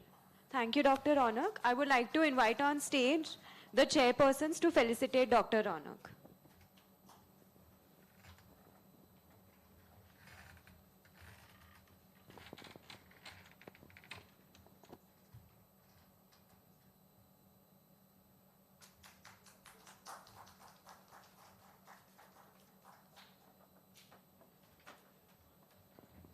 I will now request Dr. Mitesh to felicitate our chairpersons, Dr. Mayur, Dr. Yogesh, and Dr. Vineet.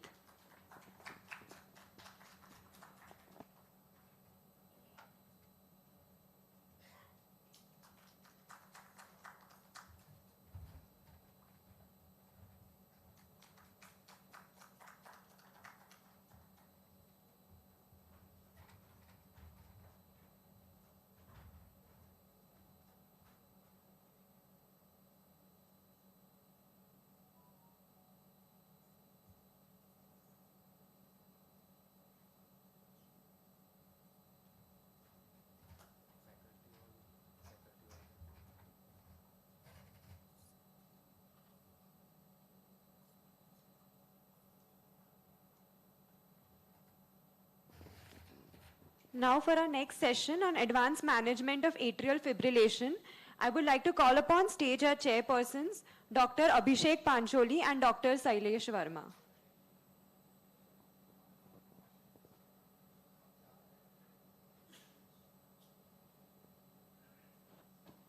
And the speaker for the same is Dr. Vihang Shah. He's a Bachelor of Medicine and he's done his MBBS from Pramukh Swami Medical College in Karamsad from Gujarat, and his MD from Pramukh Swami Medical College, again from Karamsad. He has done his DNB from Holy Family Hospital, Mumbai. He's the author of many books, and the chapters are on embolic stroke and atrial fibrillation with Dr. Brian Pinto in atrial fibrillation. He has presented numerous seminars, case presentations, and journal clubs at the departmental and interdepartmental level during MD and DNB. He passed his MD Medicine final examination in 2013 and passed DNB Cardiology in 2017. He has done fellowship in electrophysiology at CARE Hospital in 2018 to 2019.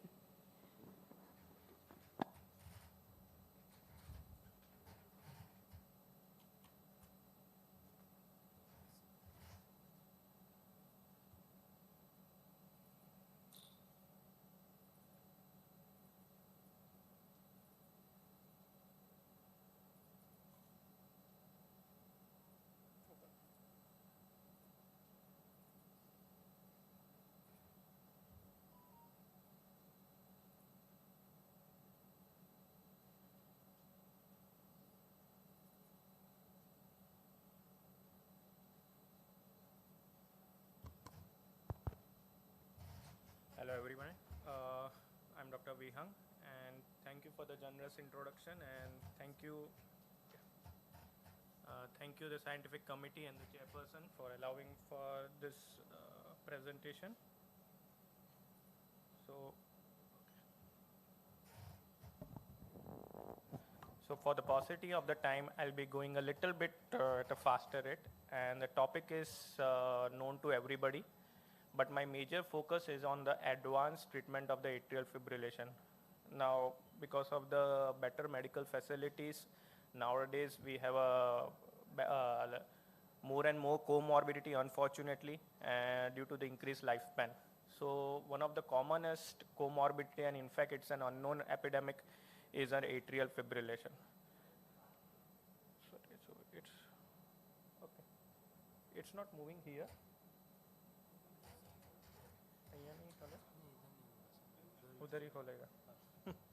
Okay. So by definition, there is not any standard definition, but which is usually accepted worldwide is irregular heart rate for at least 30 seconds. So the major problems that we come across is usually the stroke, which is the most important. Heart failure, that is mainly the patient who have LV dysfunction, and because of the atrial fibrillation, the atrial kick that contributes usually up to 25% of the cardiac output, that goes off. So patient immediately goes into the heart failure. Tachycardiomyopathy, one of the very unknown part of the atrial fibrillation, that even a patient with an EF of 55% can develop an EF of 25, even 20%, just because of the atrial fibrillation. This is commonly called as a tachycardiomyopathy, and for this the only treatment is rhythm control into the sinus rhythm, and within 24 hours you can see that the EF improves to almost 35 to 45%. and obviously the recurrent hospitalization and the decreased QOL. It's very hot. So we all know the prevalence of the atrial fibrillation and the problems that we come across. In fact, when I first read about the prevalence, I myself was surprised, and for the patients, not patients, sorry, for the people above the age of 70 years, the prevalence is almost 10%, and when you go beyond 80 to 85 years, the prevalence is almost 20%. So it's 1 in 5 people, not patients, right? So that's a very big number. Sorry. It's not moving ahead.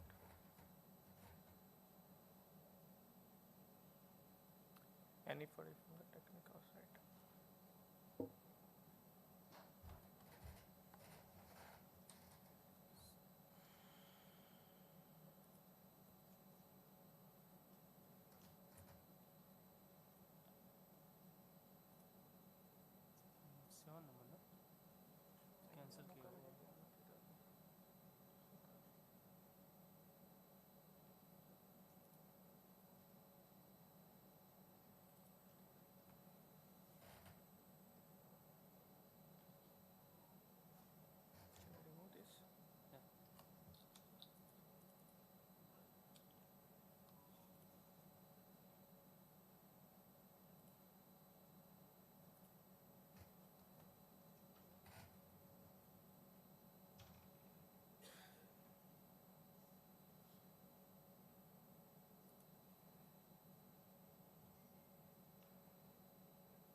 So the causes of AF, there are numerous. The most important which I would like to highlight is the most commonest cause of the atrial fibrillation is not a long-standing atrial fibrillation. We are very successfully able to convert it into the sinus rhythm.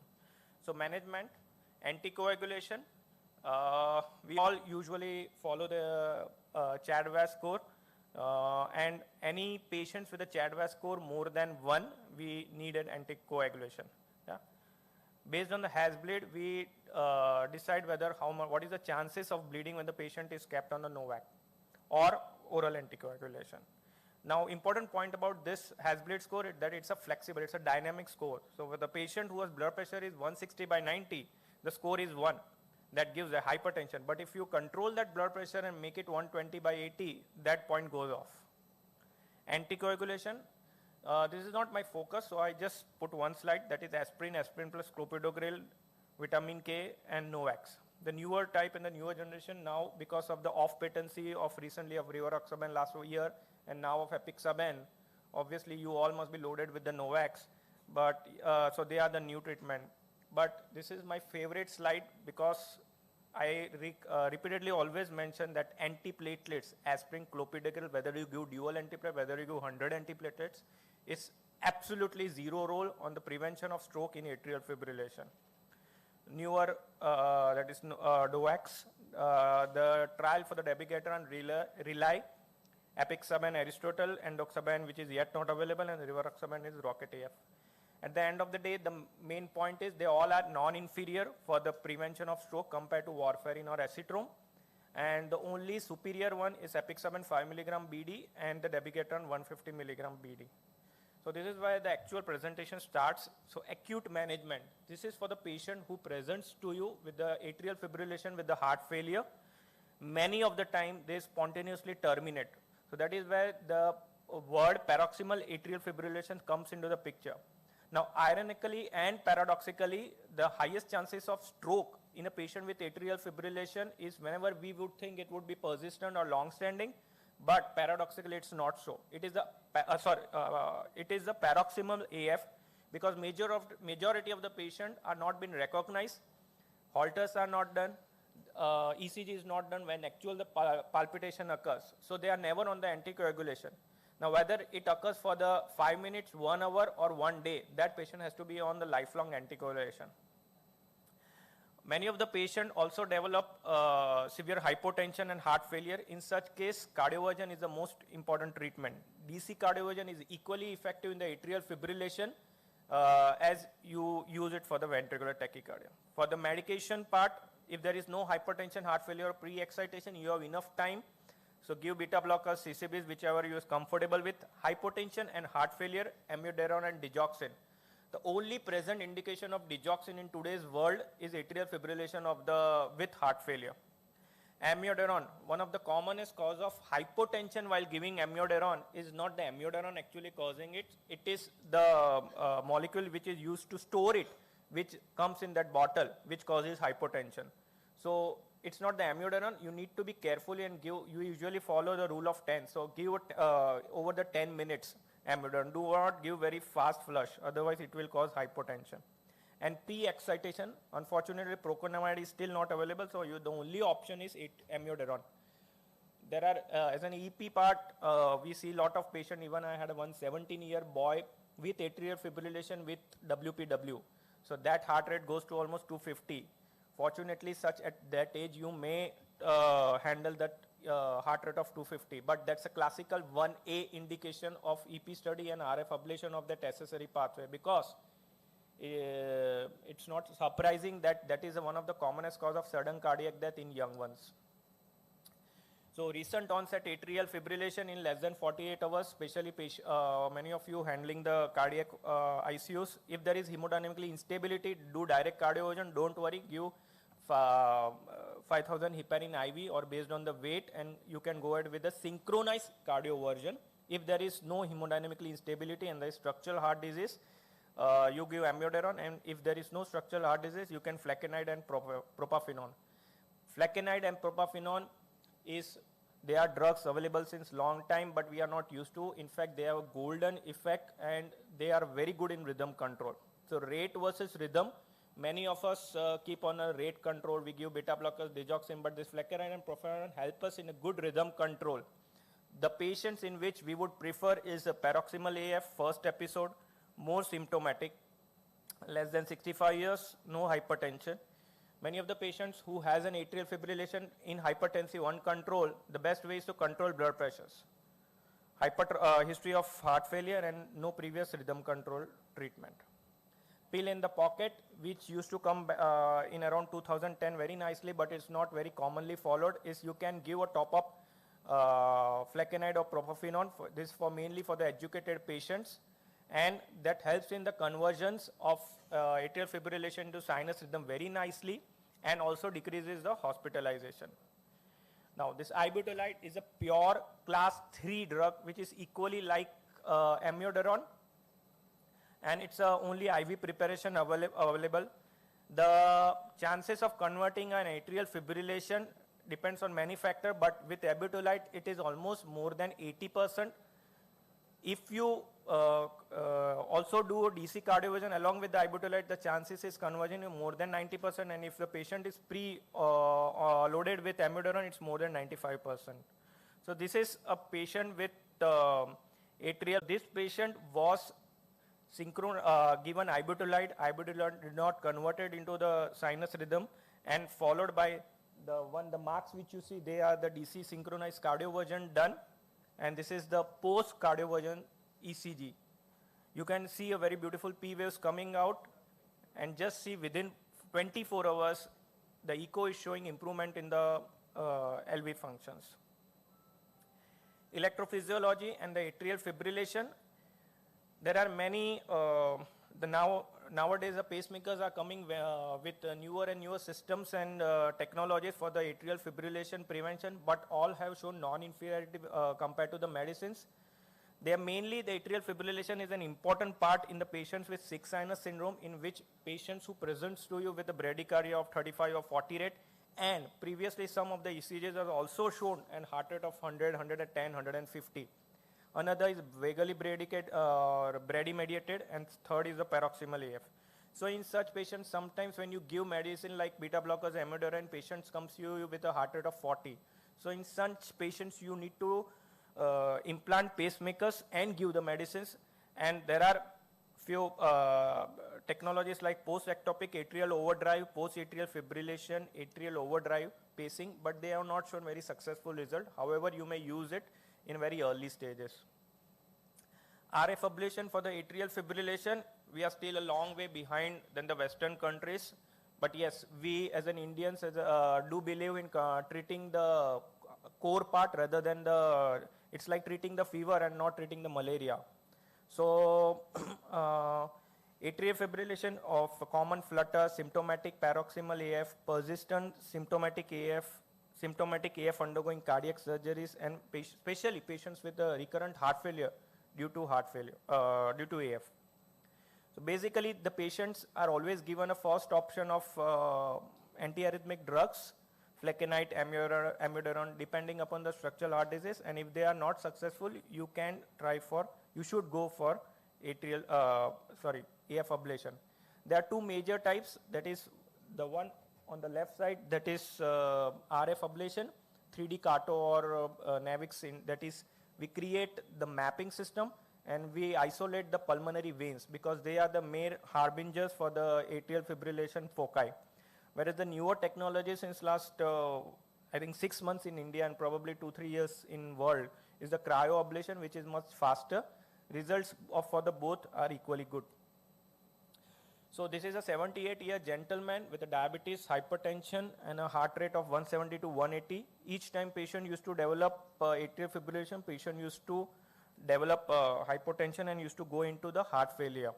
As you can see, there is flutter waves also, and as well as atrial fibrillation. So this patient was given NIV support, twice cardioverted, digoxin, amiodarone. Each time patient converted to sinus rhythm and went back after 3 to 4 hours for the into heart failure. So what should be your next step? So we suggested patient directly for the EP-RFA. Patient's EF was 55% and mildly uncontrolled hypertension. So blood pressure, which I remember, was 140/90. This is the this is the EP system which we see like this. The blue ones, the upper one, the first three are the sinus ECG. The ECG leads which we see. So lead 1, AVF, and V1. The blue ones are the atrial. So as you can see, A and the yellow one, they show you the QRS. So basically, A is more than V, and it favors the atrial fibrillation. So we isolated the pulmonary veins. So this is the AP. This is how the mapping system creates the virtual map of the atria, and we isolated the red balls are the ablation points. And as you can see, the left part is the atrial fibrillation, that is so many A's, and on the right side when the AF terminated, and we got a good sinus rhythm. This is the flutter, so we also did a KO tricuspid isthmus ablation because majority of the atrial flutter are CTI based. This is the post ablation. Sorry to interrupt you, we are running short of time. Can we? Just 5 minutes. Yeah, please. So this is the post EPR. Interventional part. Nowadays we have left atrial appendage closure devices. There are mainly 3 types: Plato, Watchman, and implants. They are mainly for the patient who are they have some risk factors for the bleeding. They are not routinely should be advised. So case 3 is the last case which I would like to end with. This is one point is, this is a patient with CRT-D. This patient had a broad QRS and developed recurrent heart failure. He used to go into recurrent heart failure, and this is the CRT interrogation. Now patient used to again and again, despite the implanting CRT, go into heart failure. Why? So basically, the pacemaker was not able to do biventricular pacing because of the atrial fibrillation. That you can see here, we can say BP, that is biventricular pacing. But as you can see on the right side, AMS, that is atrial mode switch. So whenever pacemaker goes into atrial mode switch, pacemaker is not able to do a biventricular pacing, which is actually modality for the CRT. So this is the AF ECG. As you can see, that's a pseudo fusion, so the atrial fibrillation used to also pace and the fusion bit. So what should we do? So what we did was we cut off the AV junction completely. So whatever is in the atria, we are not worried. Let it beat at a 500, we are not worried. And after that, the interrogation showed 97% biventricular pacing. It's almost 2.5 years, patient has not developed any heart failure. And this is the last part which I would like to end is, day by day and more patients are developing, unfortunately, obesities.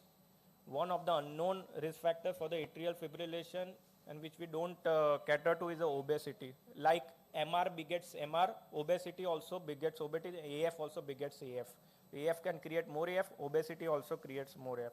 So like the first line I told about EPRFA ablations, we are not like the Western. We would like to treat hypertension and obesity, which would itself treat the atrial fibrillation. Thank you.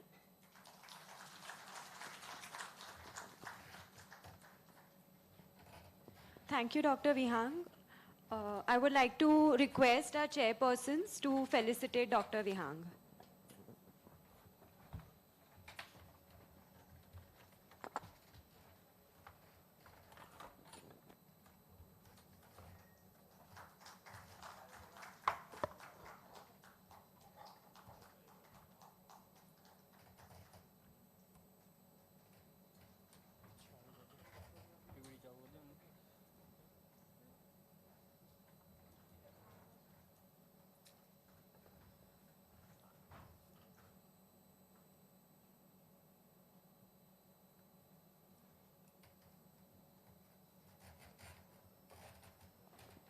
For our next session, I would like to call upon stage our chairpersons, Dr. Jignesh Kataria and Dr. Ravi Bhushan.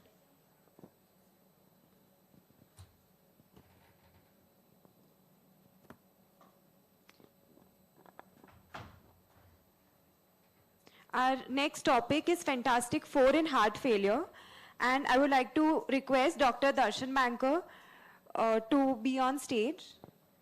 Dr. Darshan Banker is a pioneer in the field of cardiology and Banker's Heart Institute has been serving patients across Gujarat for more than 20 years now. Banker's Heart Institute is also a leading hub for PGDCC and DNB in cardiology.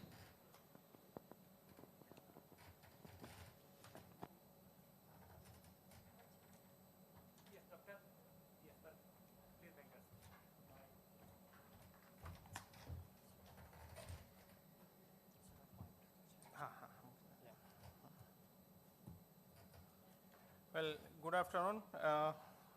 First of all, a great event organized by the team of our own people over here, especially Pragnesh, Vismay, and all others known faces I know. It's a great thing which you have done. Keep it on. Congratulations to all of you for organizing such a wonderful event. It's a real pleasure to see your own becoming and doing something which you always did. So it's really nice to see all of them. Two things in life always comes in your mind. One is which you cannot prevent. One is sleep. Okay, you have to sleep. And second is food. Time comes when you have to eat. So I think that time has come. So I would not like to make you curse me for a very long time because you can't prevent it. Actually, it's a reflex thing, so you can't prevent it. So I understand that reflex very well. So I would not like you people to curse me with a long sermons. I don't like to give sermons. I will just give you some messages that is more important in life. Because in today's world, I think imparting knowledge through slides has become, I think it will just go off. That is what my feeling is. Imparting knowledge through slides will just go off because everybody knows everything through their WhatsApp groups, their net connections, their reading journals on net, everything. So my point is very simple, that world is changing and we need to change. Even though we are getting old, we see we need to change. And making long slides and showing that is not going to help. Rather than giving our experiences and giving messages, what we feel about these slides is more important rather than getting that slides into practice. So let me start by telling you people that Fantastic Four in heart failure. I'm going to talk about the drugs, but I would still say Fantastic Four for heart failure is a good clinician and a physician, good echocardiographer taking care of the real problems happening in the patient, good electrophysiologist whenever is required, and fourth is good interventionalist or a transplant surgeon. So these are the Fantastic Four which is there. I'm going to talk about different Fantastic Four, so let me come to that now. We all know what is heart failure, so I will just summarize in a very short format that heart failure is a syndrome and which is by worsening fatigue or dyspnea or edema. And obviously it results because of the deterioration of heart function and leads to hospital admission, unscheduled, and medical interventions. This is a very important slide. I'll just go through this slide and you will understand and realize how bad is the heart failure for all of us. And actually, it's not, okay, not seen.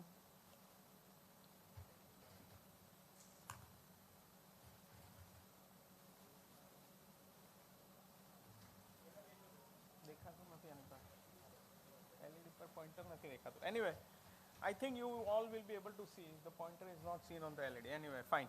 So you need to change the LEDs or the pointers. World is changing. If you will see, life expectancy in heart failure is extremely low. I mean, that is what the message is. And when you explain to your patient, if you will tell your patient that you have a cancer, patient gets worried. Patient is really serious. Okay, and they think, oh, now I to mari jawana. When you say heart failure, patient don't think like that because he improves in next 3-4 days, and they don't think they will die because otherwise patient is fine. So, idea is heart failure is never taken as a major mortality factor by the patients. We need to explain to the patients that heart failure at 5 years causes same number of mortality as most of 90% of the cancers. Okay. It is as morbid and mortality creating as a cancer. So that concept has to go in patient's mind. That is what the message is from this slide. So we all know guideline recommended therapies of ACE inhibitors, ARNI, beta blockers, aldosterone and antagonists, SGLT2 inhibitors. I think people have talked about many of these things during the conference. Hydralazine and nitrates, and obviously CRT and ICD whenever required. So these are the basic evidence-based heart failure therapies. Let me put it the other way around. This is my observation in my clinical practice. Most of the people tries to find out using lower doses for heart failure rather than aggressively treating the heart failure. Most of them end up giving lesser amount of drug in view of patient developing hypotension. Now they define hypotension any pressure less than 110, which is not true. Ideally I would consider 90 or less, okay, by definition. But 90% of the clinicians, including you and me, will consider, oh, 100 thai go, ban kar do, or decrease kar do dose, which is not right, especially for ACE inhibitor, ARB and beta blockers. Many of us refuse to use aldosterone antagonists in our clinical practice. I don't see, as of now, many prescription of aldosterone antagonists for cardiac failure treatment. SGLT2 is overused because of the bombarding of the pharmaceuticals. So obviously it's good, I don't mind it, but the point is the thing which is to be used, aldosterone antagonist, is not used much. Hydralazine and nitrates I hardly see in any of the prescriptions. And obviously in Asians, most of them are hydralazine hyper responsive. So maybe we are justified to certain extents. CRT and LCD to a very small subset of patients we are using as of now because of obviously cost constraint. But still we should look at that as a good option in many of such patients. So that is how I look at it.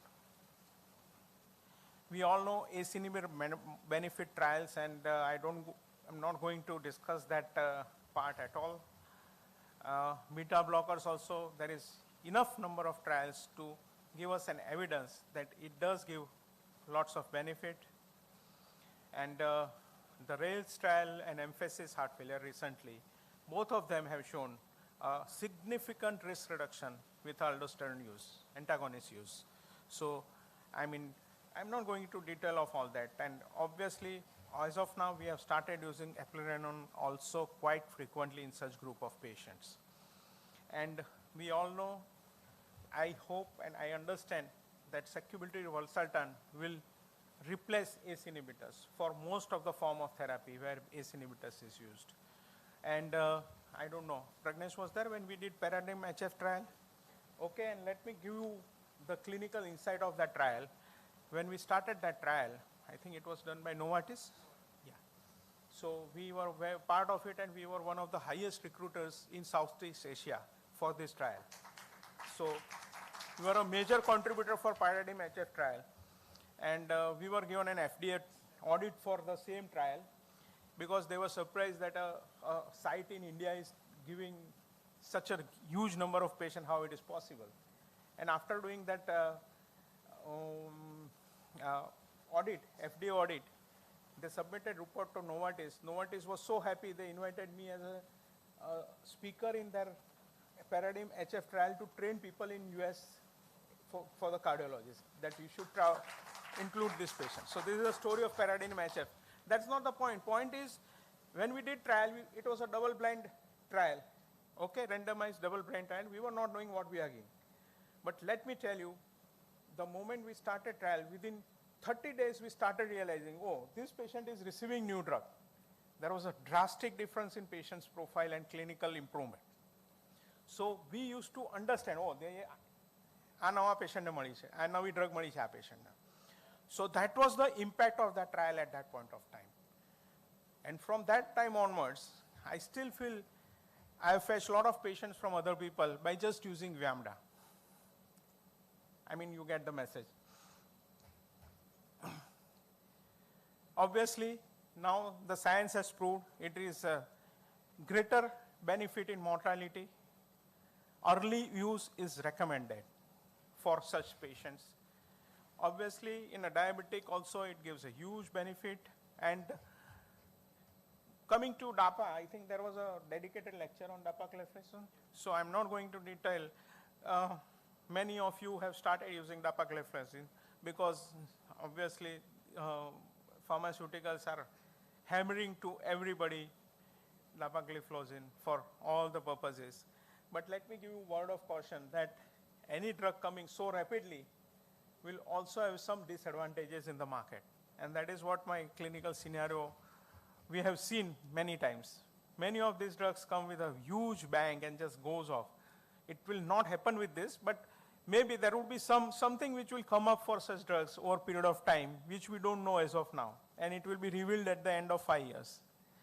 So let's see how it is. As of now, it is being used and it has shown a lot of benefit and promise. So let's keep on using as of now. So sequencing obviously is ACE inhibitors, then beta blockers. A lot of trials have come recently that you can start with ACE inhibitors instead of ACE inhibitors directly on ARNI. And beta blockers starting, obviously initially you have to start large doses, MRA, then ARNI, and then ICLT2 inhibitors. So this is a sequencing which we should use. And by maybe another 3 to 6 months, patient, the guideline-directed medical treatment should be fully implemented. That is what the recommendation is. I'm not going into synergistic values and additive values of this thing because this is something different. Timing of GDMT benefit for most of these drugs are seen immediately, and obviously it is on a very large scale. So this is the new terminology which has come even in heart failure is disease modifying medical therapy. And we all know disease modifying medical therapy, where it was used, you know, na? Rheumatology. Most of the time it was used in rheumatology, disease modifying into bracket. But this terminology of disease modification has come even in cardiac failure with the advent of ARNI. So it has given such an impact to the therapy in our clinical practice. So what are the benefits of rapid initiation of ARNI, beta blockers, MRA and SGLT2 in a straight away with a suppose somebody comes with an ejection fraction of 30%. You start all four of this. So what are the benefits of that? So there would be rapid improvement of health status. I hope you all know what is health status and how it is defined. Reduction in heart failure hospitalization, reduction in mortality, which is all these drugs have shown in combination a huge benefit in mortality, improvement in ejection fraction, and reduction in rehospitalization, and obviously patient becomes more energetic and adherence is much better with these drugs. So what is this go slow? We have been, our mindset, especially Indians, for the drugs has been hammered to such an extent that everything is go slow or initiate slowly and be cautious. We have never been aggressive pharmaceutical users.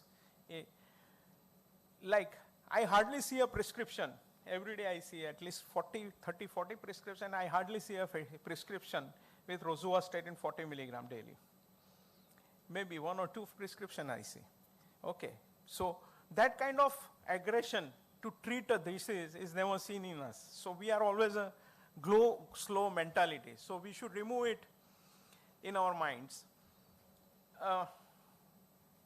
Many of physicians and people I have patients where we interact, and I tell them that I start very aggressively ARNI.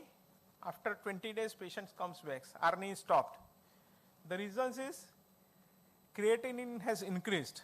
How much? From 1.3 to 1.6, which is not a contraindication according to me. You should continue.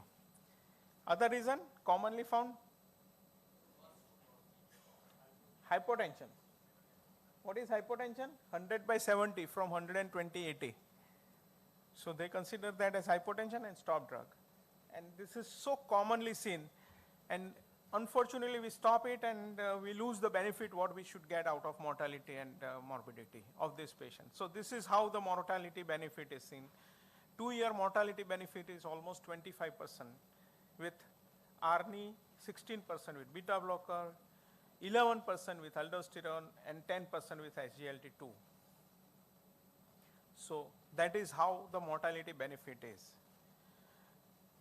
So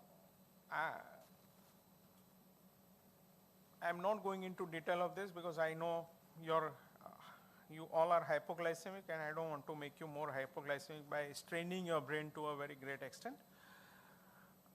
So these are the common causes of readmission in such group of patients. Obviously, arrhythmia, atrial fibrillation is a common cause, inadequate perfusion, acute coronary syndrome. One thing we always forget is anemia and worsening renal failure or function, or what we call a cardiorenal treatment.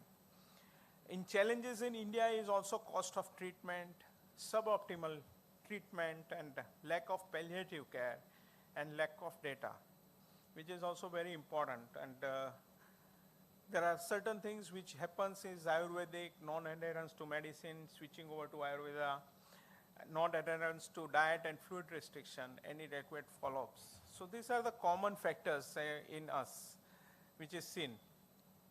This is a very important slide, and you all have seen this slide.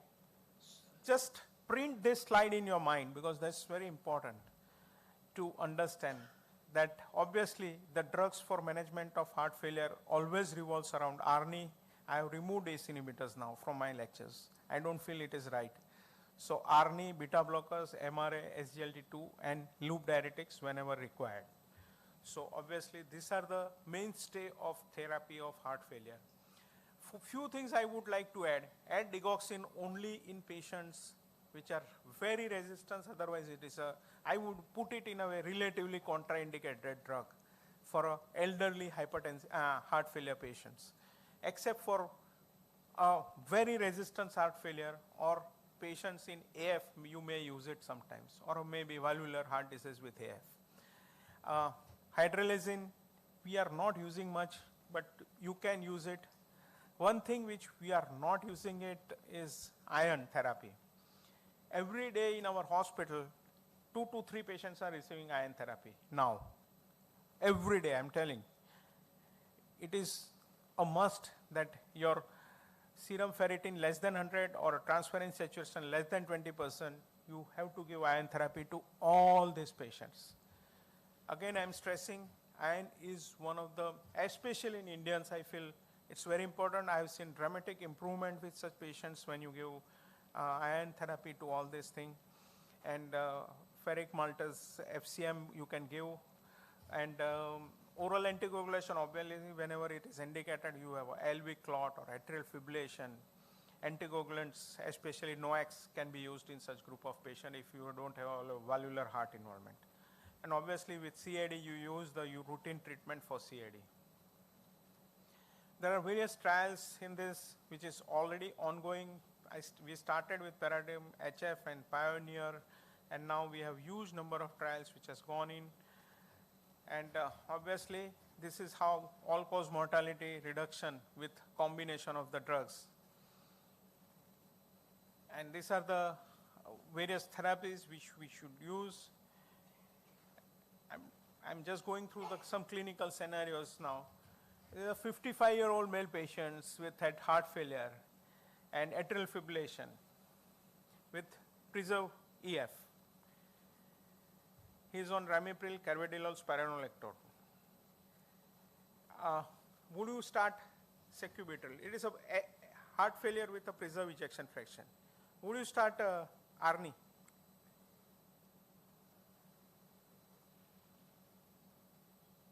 I'm sorry, ejection fraction is 30%. I think it's a misprint over there. Recent echo shows ejection fraction. It was a preserved, now it is only 30%. What will you do? Yes?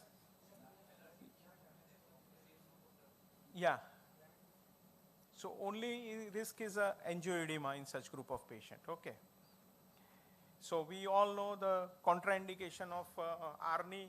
I'm not going into detail. Yes, anybody can tell me in what kind of renal failure you will not give ARNI? Only 2-3 points. Yeah, bilateral renal artery stenosis, heart failure I'm talking. What creatinine level you will not give ARNI? Or creatinine clearance? Less than 30 creatinine clearance, or what we say 3 to 3.5 depending on the age. Okay? Anything else? Suppose you give ARNI and it starts increasing, what will you do? At what level you will stop ARNI? More than 50 or 30%. Some people say 30 because there is no clinical data as of now to completely tell you. Some people stop at 30% rise in create. Suppose 1.2 becomes 1.8, then you stop, otherwise not. Or the basal is 1.5 and becomes 2.5, then you stop, otherwise you don't stop. So rise by 0.2 or 3.3 is not a contraindication. This is another case, 56 years old lady with heart failure, and EF is 30%, pressure is 110 by 76, inotropes and create clearance less than 30. Would you give ARNI, which I think we described already? You would wait to start ARNI because obviously your creatinine clearance is less than 30. it's an absolute contraindication to start ARNI.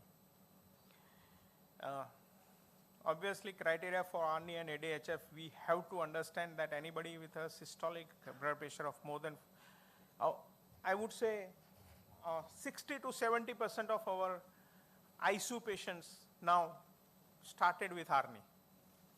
Okay, so we have become that aggressive for ARNI. We see that most of the patient, we try to find out indications and see that we give it rather than, unless there is a major contraindication to giving that drug. So obviously hemodynamic stability and GFR is very important for such patients. Well, this is important question. A lot of you will see diastolic dysfunctions, dyspnea with normal LV, EF, normal coronaries. What will you do? So this is a subset of patient where would you like to give ARNI? Well, studies are ongoing. A lot of patients' data are not yet available. The trials are already on, but we cannot still conclusively tell the preserved ejection fraction, should we give ARNI or not. There's another case scenario, which I have already told you people, that obviously, what would be the next step? Your serum ferritin is 85. So FCM has to be given to such group of patients. Just remember this is very important, and I'm stressing again and again, we forget such steps in our life. Because it is not being promoted by the pharma companies, it does not come in our mind. But this is very important. I think FCM gives more benefit to Indian subset of patient than DAPA-CD. Okay, remember this thing. So obviously this is very important to all of us. Prevalence is, this is American prevalence. Just imagine the Indians, 50% would have, as I understand, every day we are giving to two patients. So almost 50% of Indians will have anemia with heart failure. So FCM should be a part of your therapy. Obviously, you all know the mechanisms of heart failure in anemia. I'm not going into detail of that. And transfusion is obviously required in critically ill therapy. And obviously, it is in the guidelines giving, it's a class 2A indications for intravenous FCM with, as I told you, ferritin less than 100, saturation less than 20%. This is another case which I wanted to tell is 68-year-old lady with NYJ class 3 and LBB pit and one episode of VT. What will you prefer? Yes? ICD? CRTD, obviously, because that's where ejection fraction is lower. You would always like to resynchronize, especially in LBBB wide QRS. So obviously, you will put a CRTD. These are the current indication.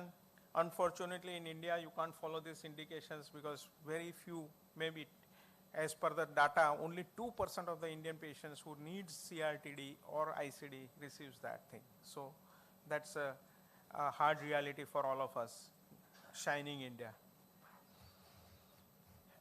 So these are the current indication of ICD. Yes, anybody?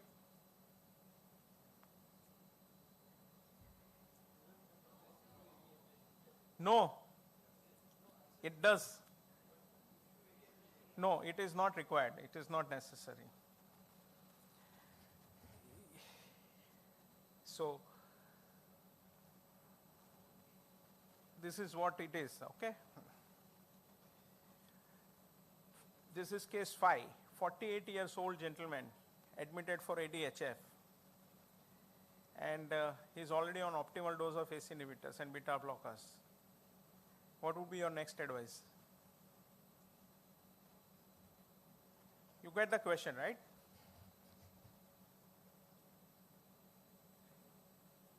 What will you add?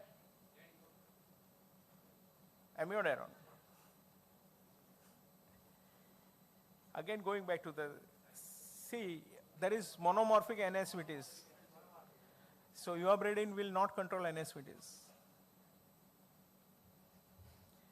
Amiodarone, I mean, I don't know whether you people know or not.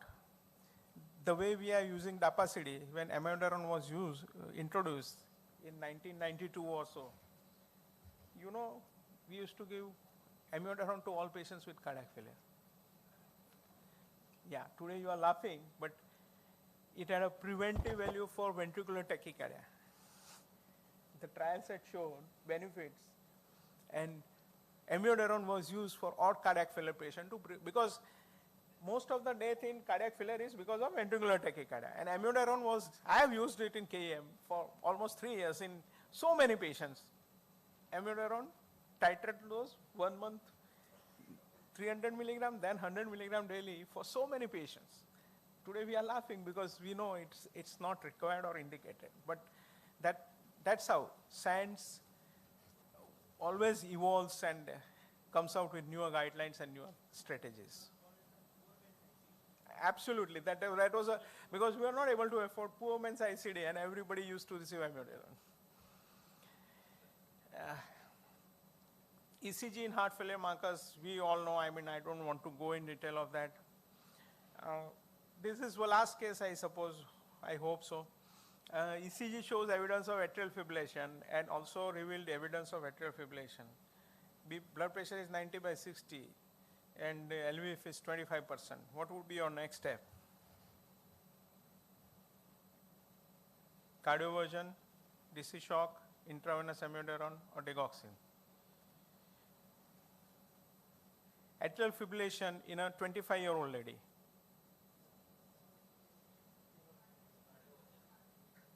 Six months old also there was atrial fibrillation.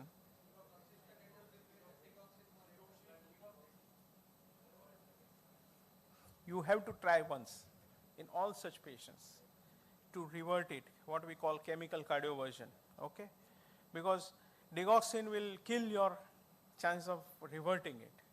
So it's a rhythm issue, but still you give amiodarone, try to revert it at least once in such group of patients because they are manipulated maximum. EF 30%, if AF benefits the most with conversion. So coming to digoxin has a very limited role and may be considered in symptomatic patients to reduce all-cause mortality and heart failure. And we know digoxin we have used for heart failure for centuries. And today we are avoiding it. So science evolves. I'm not going into detail of this. And thank you all for patient hearing. And it's a great pleasure to see you all. And thank you very much.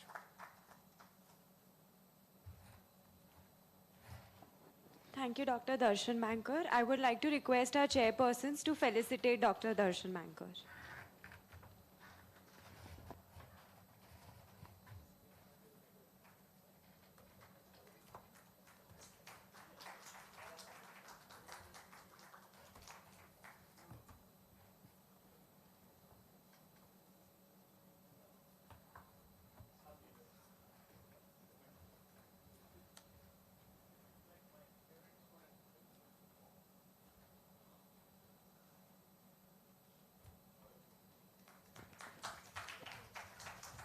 I would like to request the chairpersons to please stay for the last session.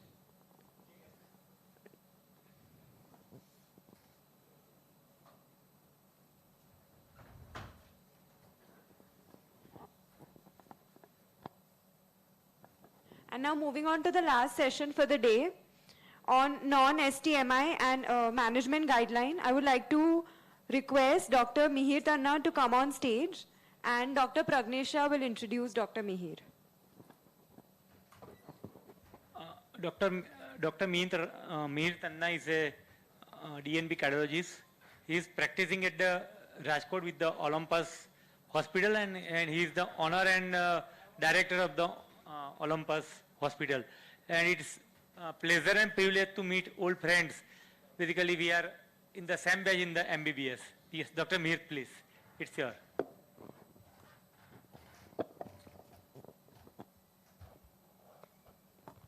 Thank you, Dr. Pragnesh. It's a pleasure to be here. We are very close into lunchtime and I won't take more than 10 minutes, I promise. We are here to discuss non-STEMI. How do we go ahead on the slides?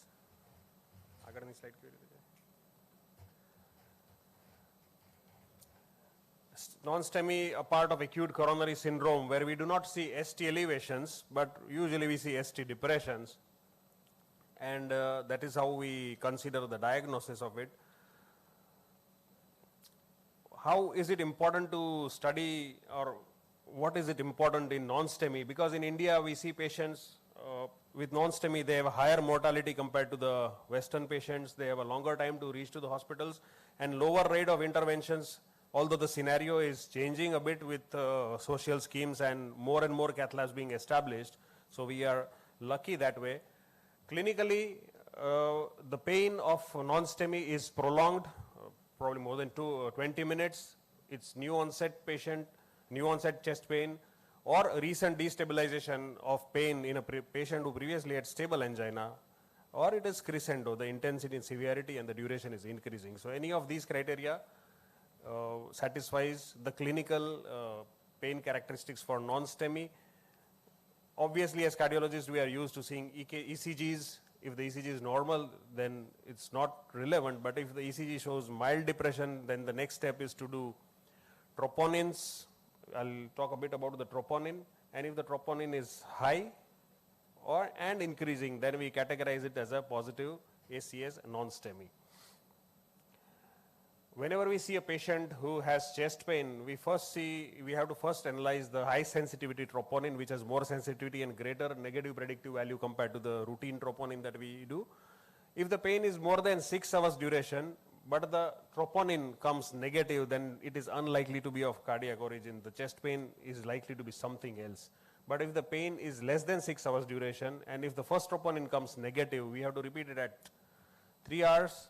If there is no change, it is likely non-cardiac, but if the troponin rises and rises significantly, then we label it as a non-STEMI. If the first troponin is very high, obviously we triage it as a high-risk patient and on that pathway. So we have to repeat troponin at 0 and 3 hours, and if the change is significant, we label it as non-STEMI. Other biomarkers that we sometimes see, CPKs and CPK can be done in addition, troponin is not required. Whenever we diagnose non-STEMI, the next step is to risk stratify, and we should do BNP or NT-proBNP for risk stratification. Antithrombotics we'll see a little bit later.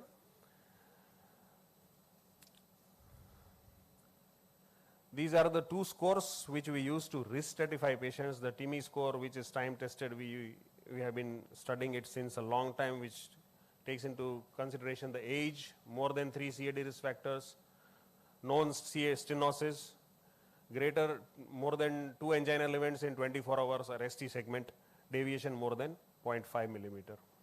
And of course, elevated biomarkers, which we have said. According to the points that it receives, we classify it as into the mild, moderate and high risk category.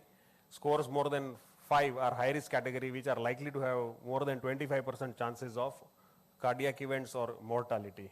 The other score that is used commonly is the GRACE score, which takes into account the Killip class, the blood pressure, the heart rate, age, creatinine, and also if the patient is had a cardiac arrest or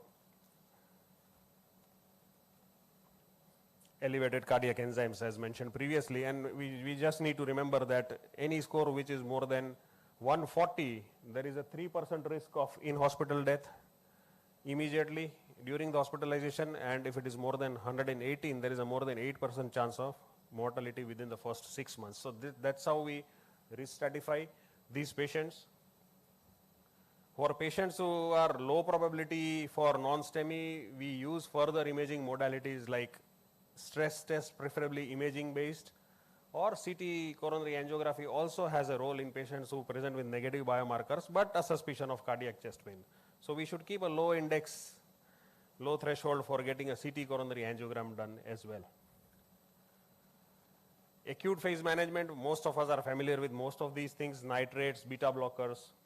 Beta blockers should be avoided if the patient is in overt heart failure.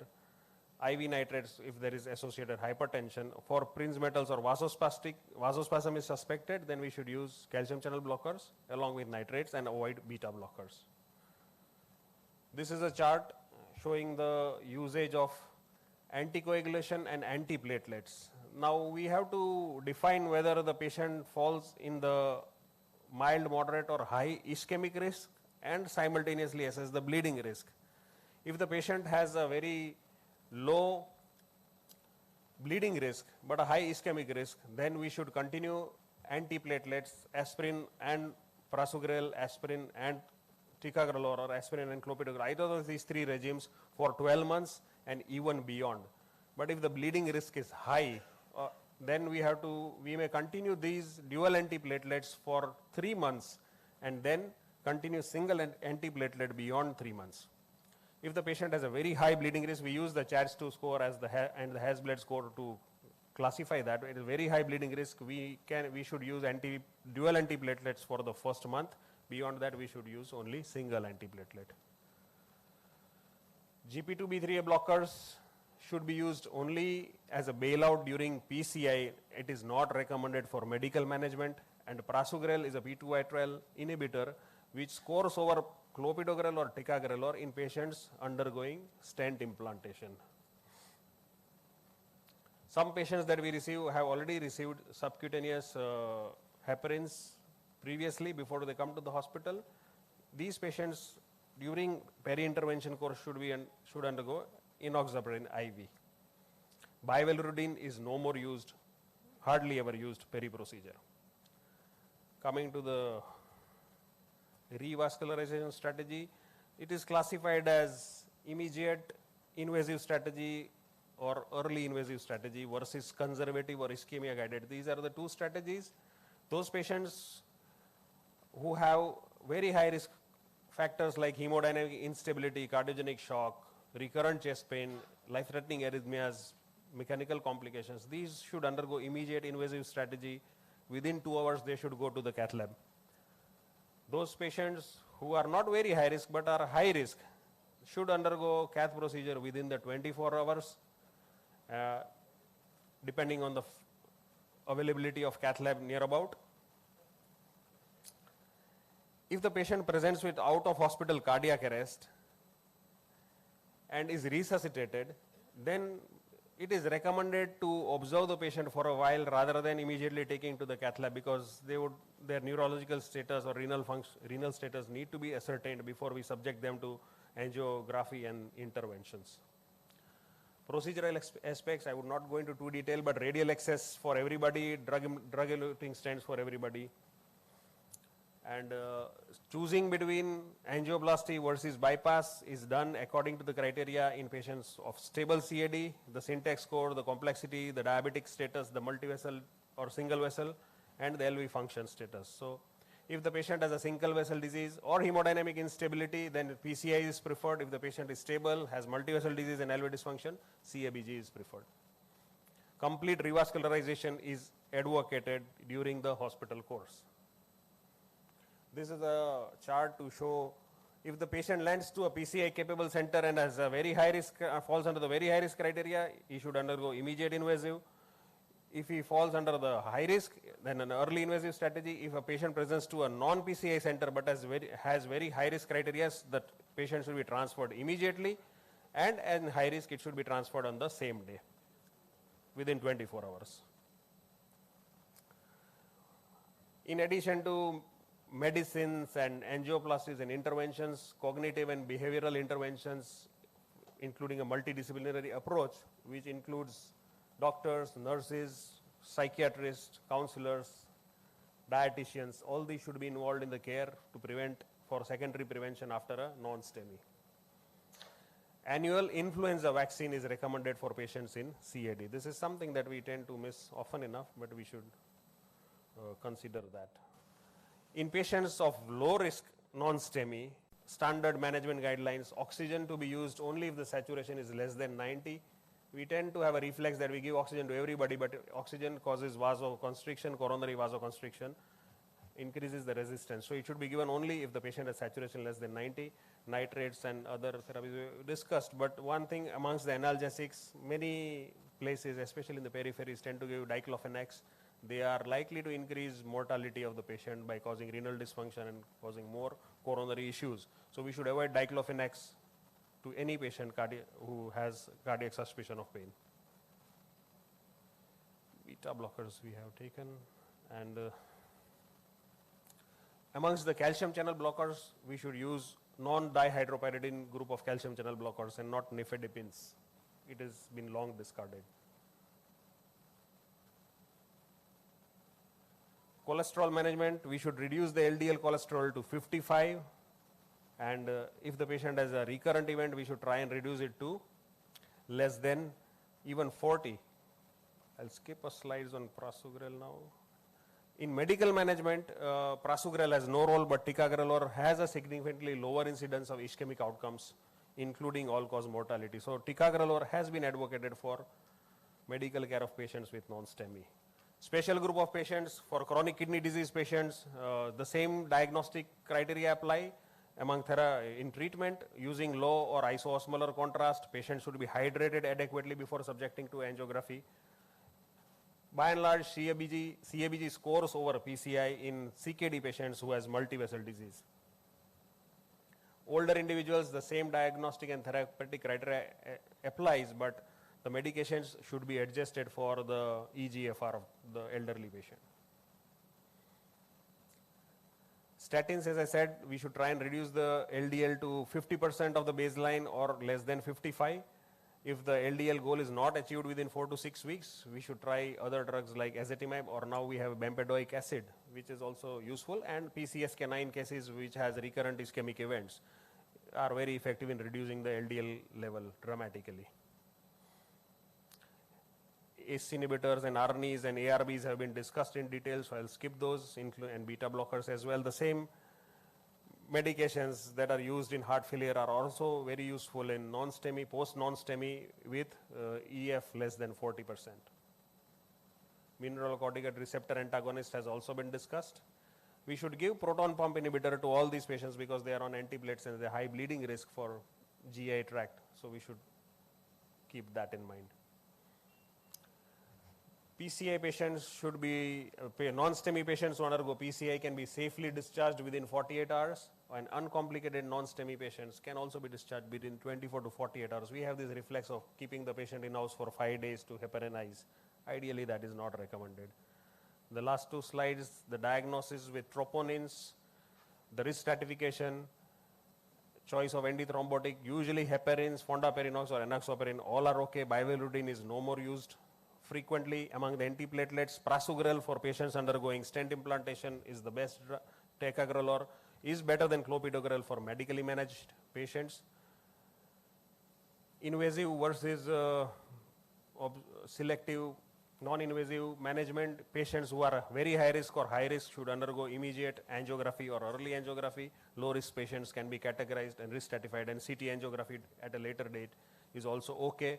DES for everybody. CABG preferred in patients with multivessel disease, diabetic and LV dysfunction, and patients usually are discharged within 48 hours with secondary prevention and lifestyle modification therapy, including lipids, blood pressure, and tobacco cessation.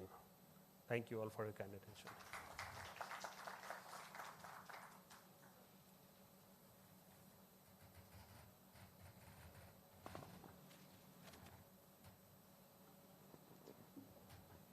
Thank you, Dr. Mihir. I would request our chairpersons to felicitate Dr. Mihir Tanna.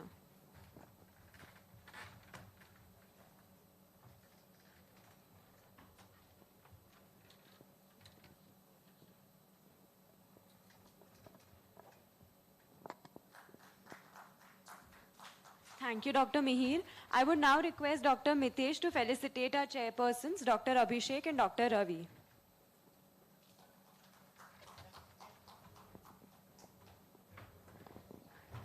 As we come to the end of the scientific sessions for IACCCon 2022, I would like to thank all of you for being such a wonderful audience. This conference would not have been such a huge success without your active cooperation and participation. I would also like to thank our speakers for their valuable expertise. I hope you all had a good time because we had a great time hosting you. I would now like to request Dr. Pragnesh Shah to commence the valedictory function. Thank you.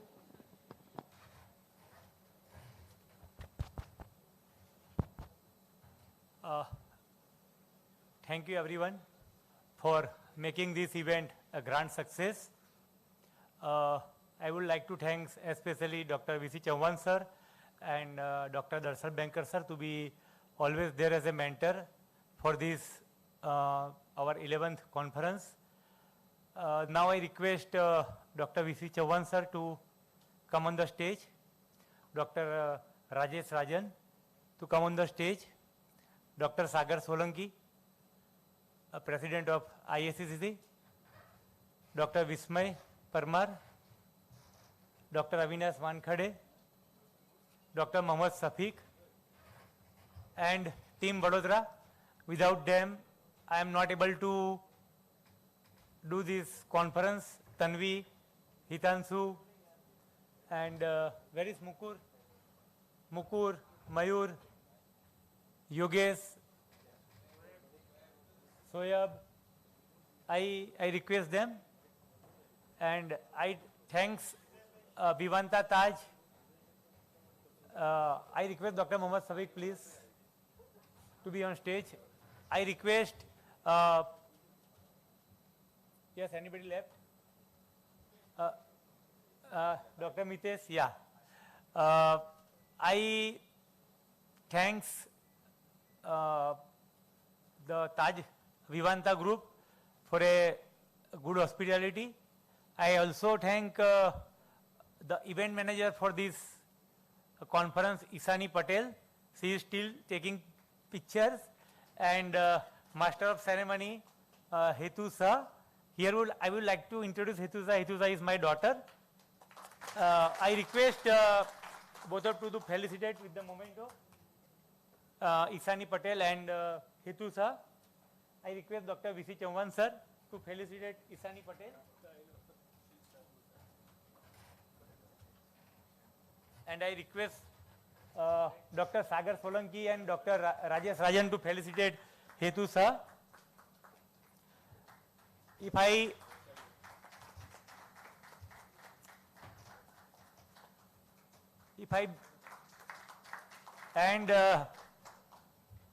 Without the support of my wife, I am not able to conduct this conference. If there is any mistake, I apologize for that.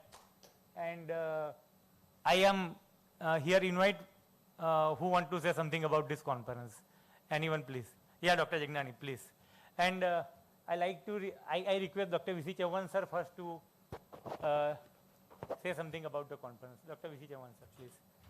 I had already said what I had to say during the lecture, that though I was organizing chairman, my contribution to organizing the chairman was less than 1%.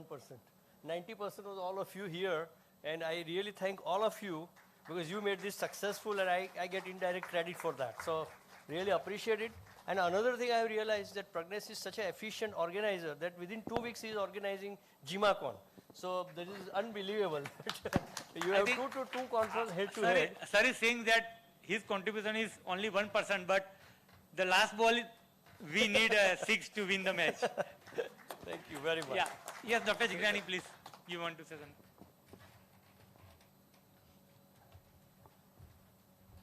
I guess that's a new benchmark for IACC Con, and must congratulate the team Gujarat for organizing this flawless conference under the guidance of Dr. Rajesh Rajan. A small token of appreciation for team of Gujarat for organizing this IACC Con.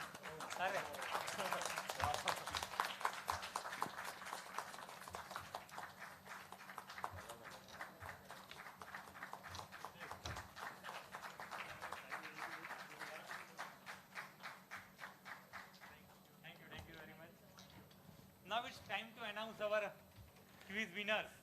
Dr. Abhishek Pancholi is left as his flight is there. Now for the second prize, I request Dr. Chirag Gujjar to be on stage. Dr. Chirag, please. And I request Dr. Rajesh Rajan to give a gift to the Dr. Chirag. And at the third place, there are 3 persons, Dr. Tanvi, Dr. Deepak Jain, and Dr. Vinay Jagnani. But Tanvi. Is response time is less, so third winner is Tanvi, the lady luck of the conference. Tanvi, please. I request Dr. Vismay Parmar to. I would like to call Dr. Deepak Jain and Dr. Vinay Jagnani on the stage. And I request Soyab to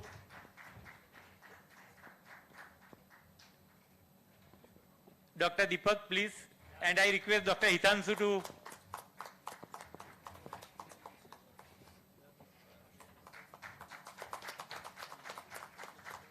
if anybody from the stage want to say anything.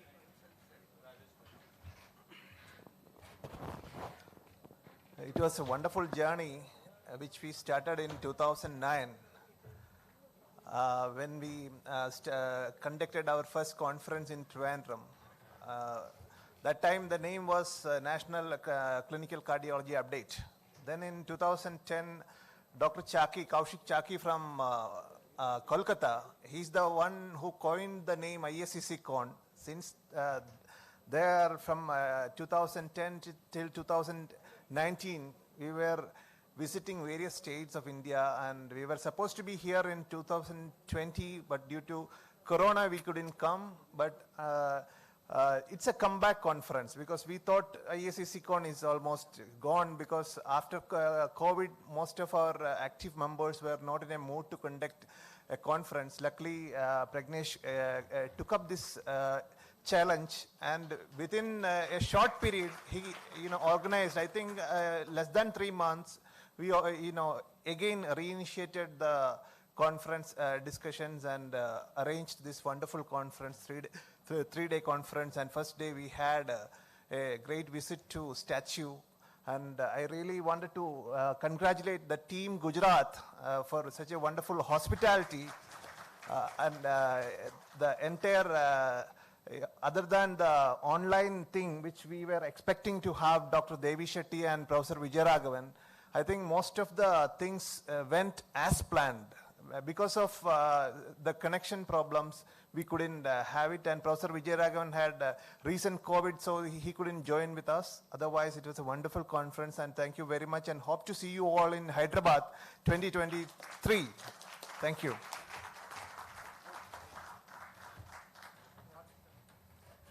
We'll always remember Dr. Pragnesh for the hospitality, because this is the first time in any IACC-CON we had a trip outside the venue, outside the hall. So, it was very memorable, and I appreciate the Gujarat team for, what you did to IACC-CON. I hope it will be there in the future IACC-CONs also, because relaxation and that's also as important as academics. Thank you. Thank you very much all. Lunch is ready. Please join us. Yeah, group photo, please come. Yeah. Yes, please come.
ચાલુ